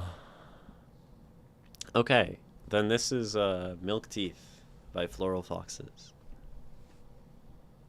Crystals form over time, rooted deep in the earth.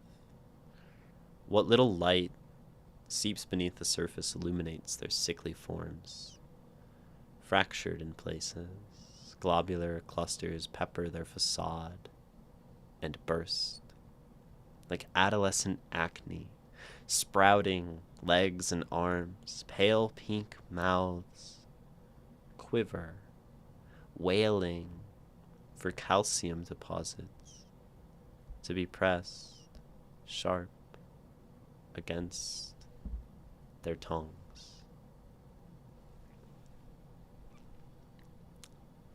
Milk Teeth.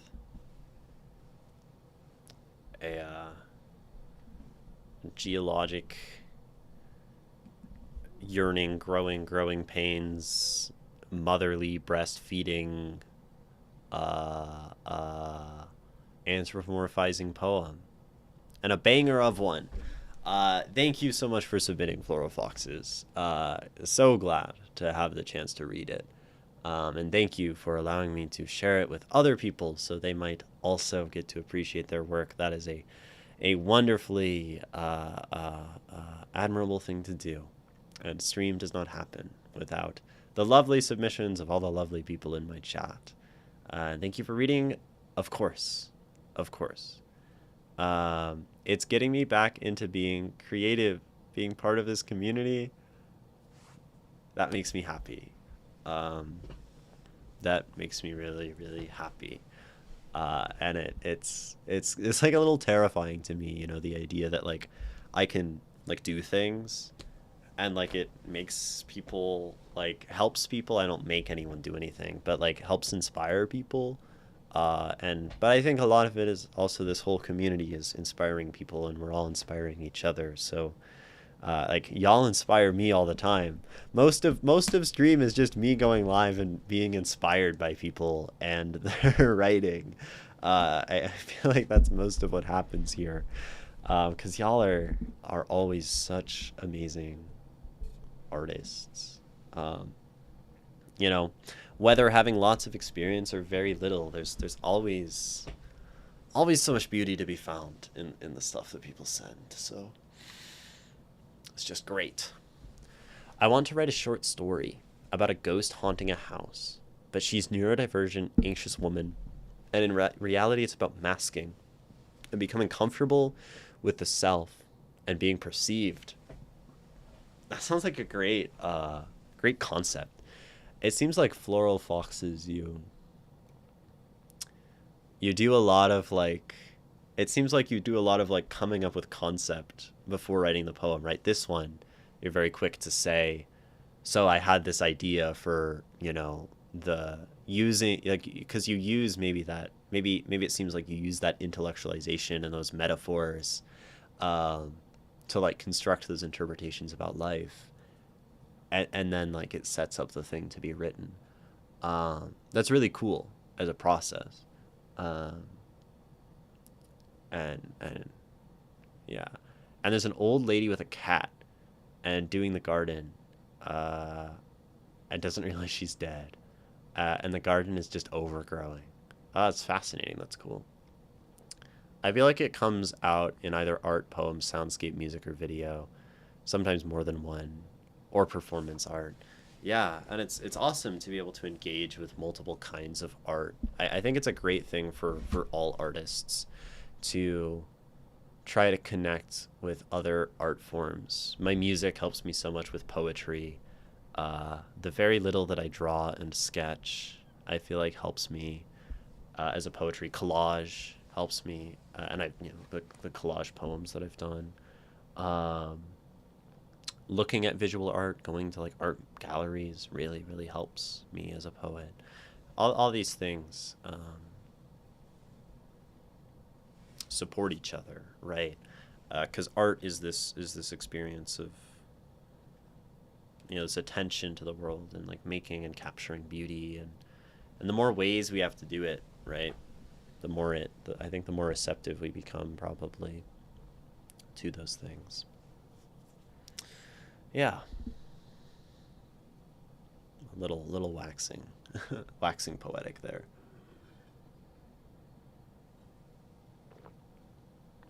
I went to another open mic Wednesday night, and in a way, it was better than the last one. Nice in terms of how many people got to speak. I got to speak to and connect with. Hell yeah! I was the first person to be called up, and it was their first event, so I guess I made history. That's really fun to kick off the open mic. I'm glad that you're going back to open mics and still going out there and sharing your poetry, and I'm extra glad that it went well. Sharing work is a lovely thing.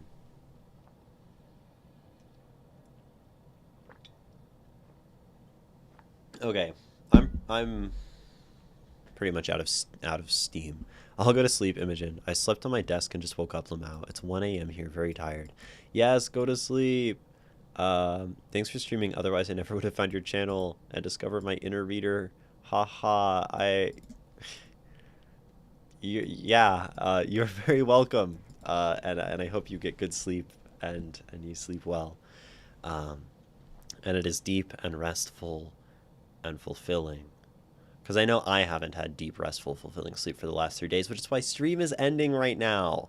Because the energy is low, and I'm still hanging out with a friend today, an art friend, and I imagine we're just gonna hang out and read and or not read, draw and write. I'm probably gonna write. She's probably gonna draw. I'm guessing is what we're gonna do. Um, and that will be lovely as a way to chill. So that's all for stream. Thank you so much for submitting Floral Foxes. Thank you, Messier.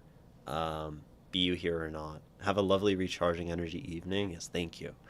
And thank you everyone for watching. Parallel play is the best. Yeah, it can be great sometimes. I only really like to do it in person. Like they're the co-working, like people do it in Discord calls and streams. Doesn't work for me. Thank you all for watching, for not only giving your time to me, but giving your time to the poets and the poems shared on stream. Oh, big message from Ace. I want to read it. Also, I was speaking to one of the headlining poets, and I realized afterwards that we must have been caught up in conversation, that he forgot to charge me for his book, so I DM'd him on Instagram afterward to tell him I didn't pay for it. He said no worries about the payment. From one poet to another, I hope you enjoy it and keep performing. That's so sweet. Good on you for reaching out and trying to pay for it. And that sounds very nice of them to just give you the book. Yes, so thank you all for giving the gift of your time to stream and to the poems on stream. I think it means a lot to me and to the people whose work we share and get to talk about. Keep making art you love. Keep finding beauty in the world. And thank you so much for watching.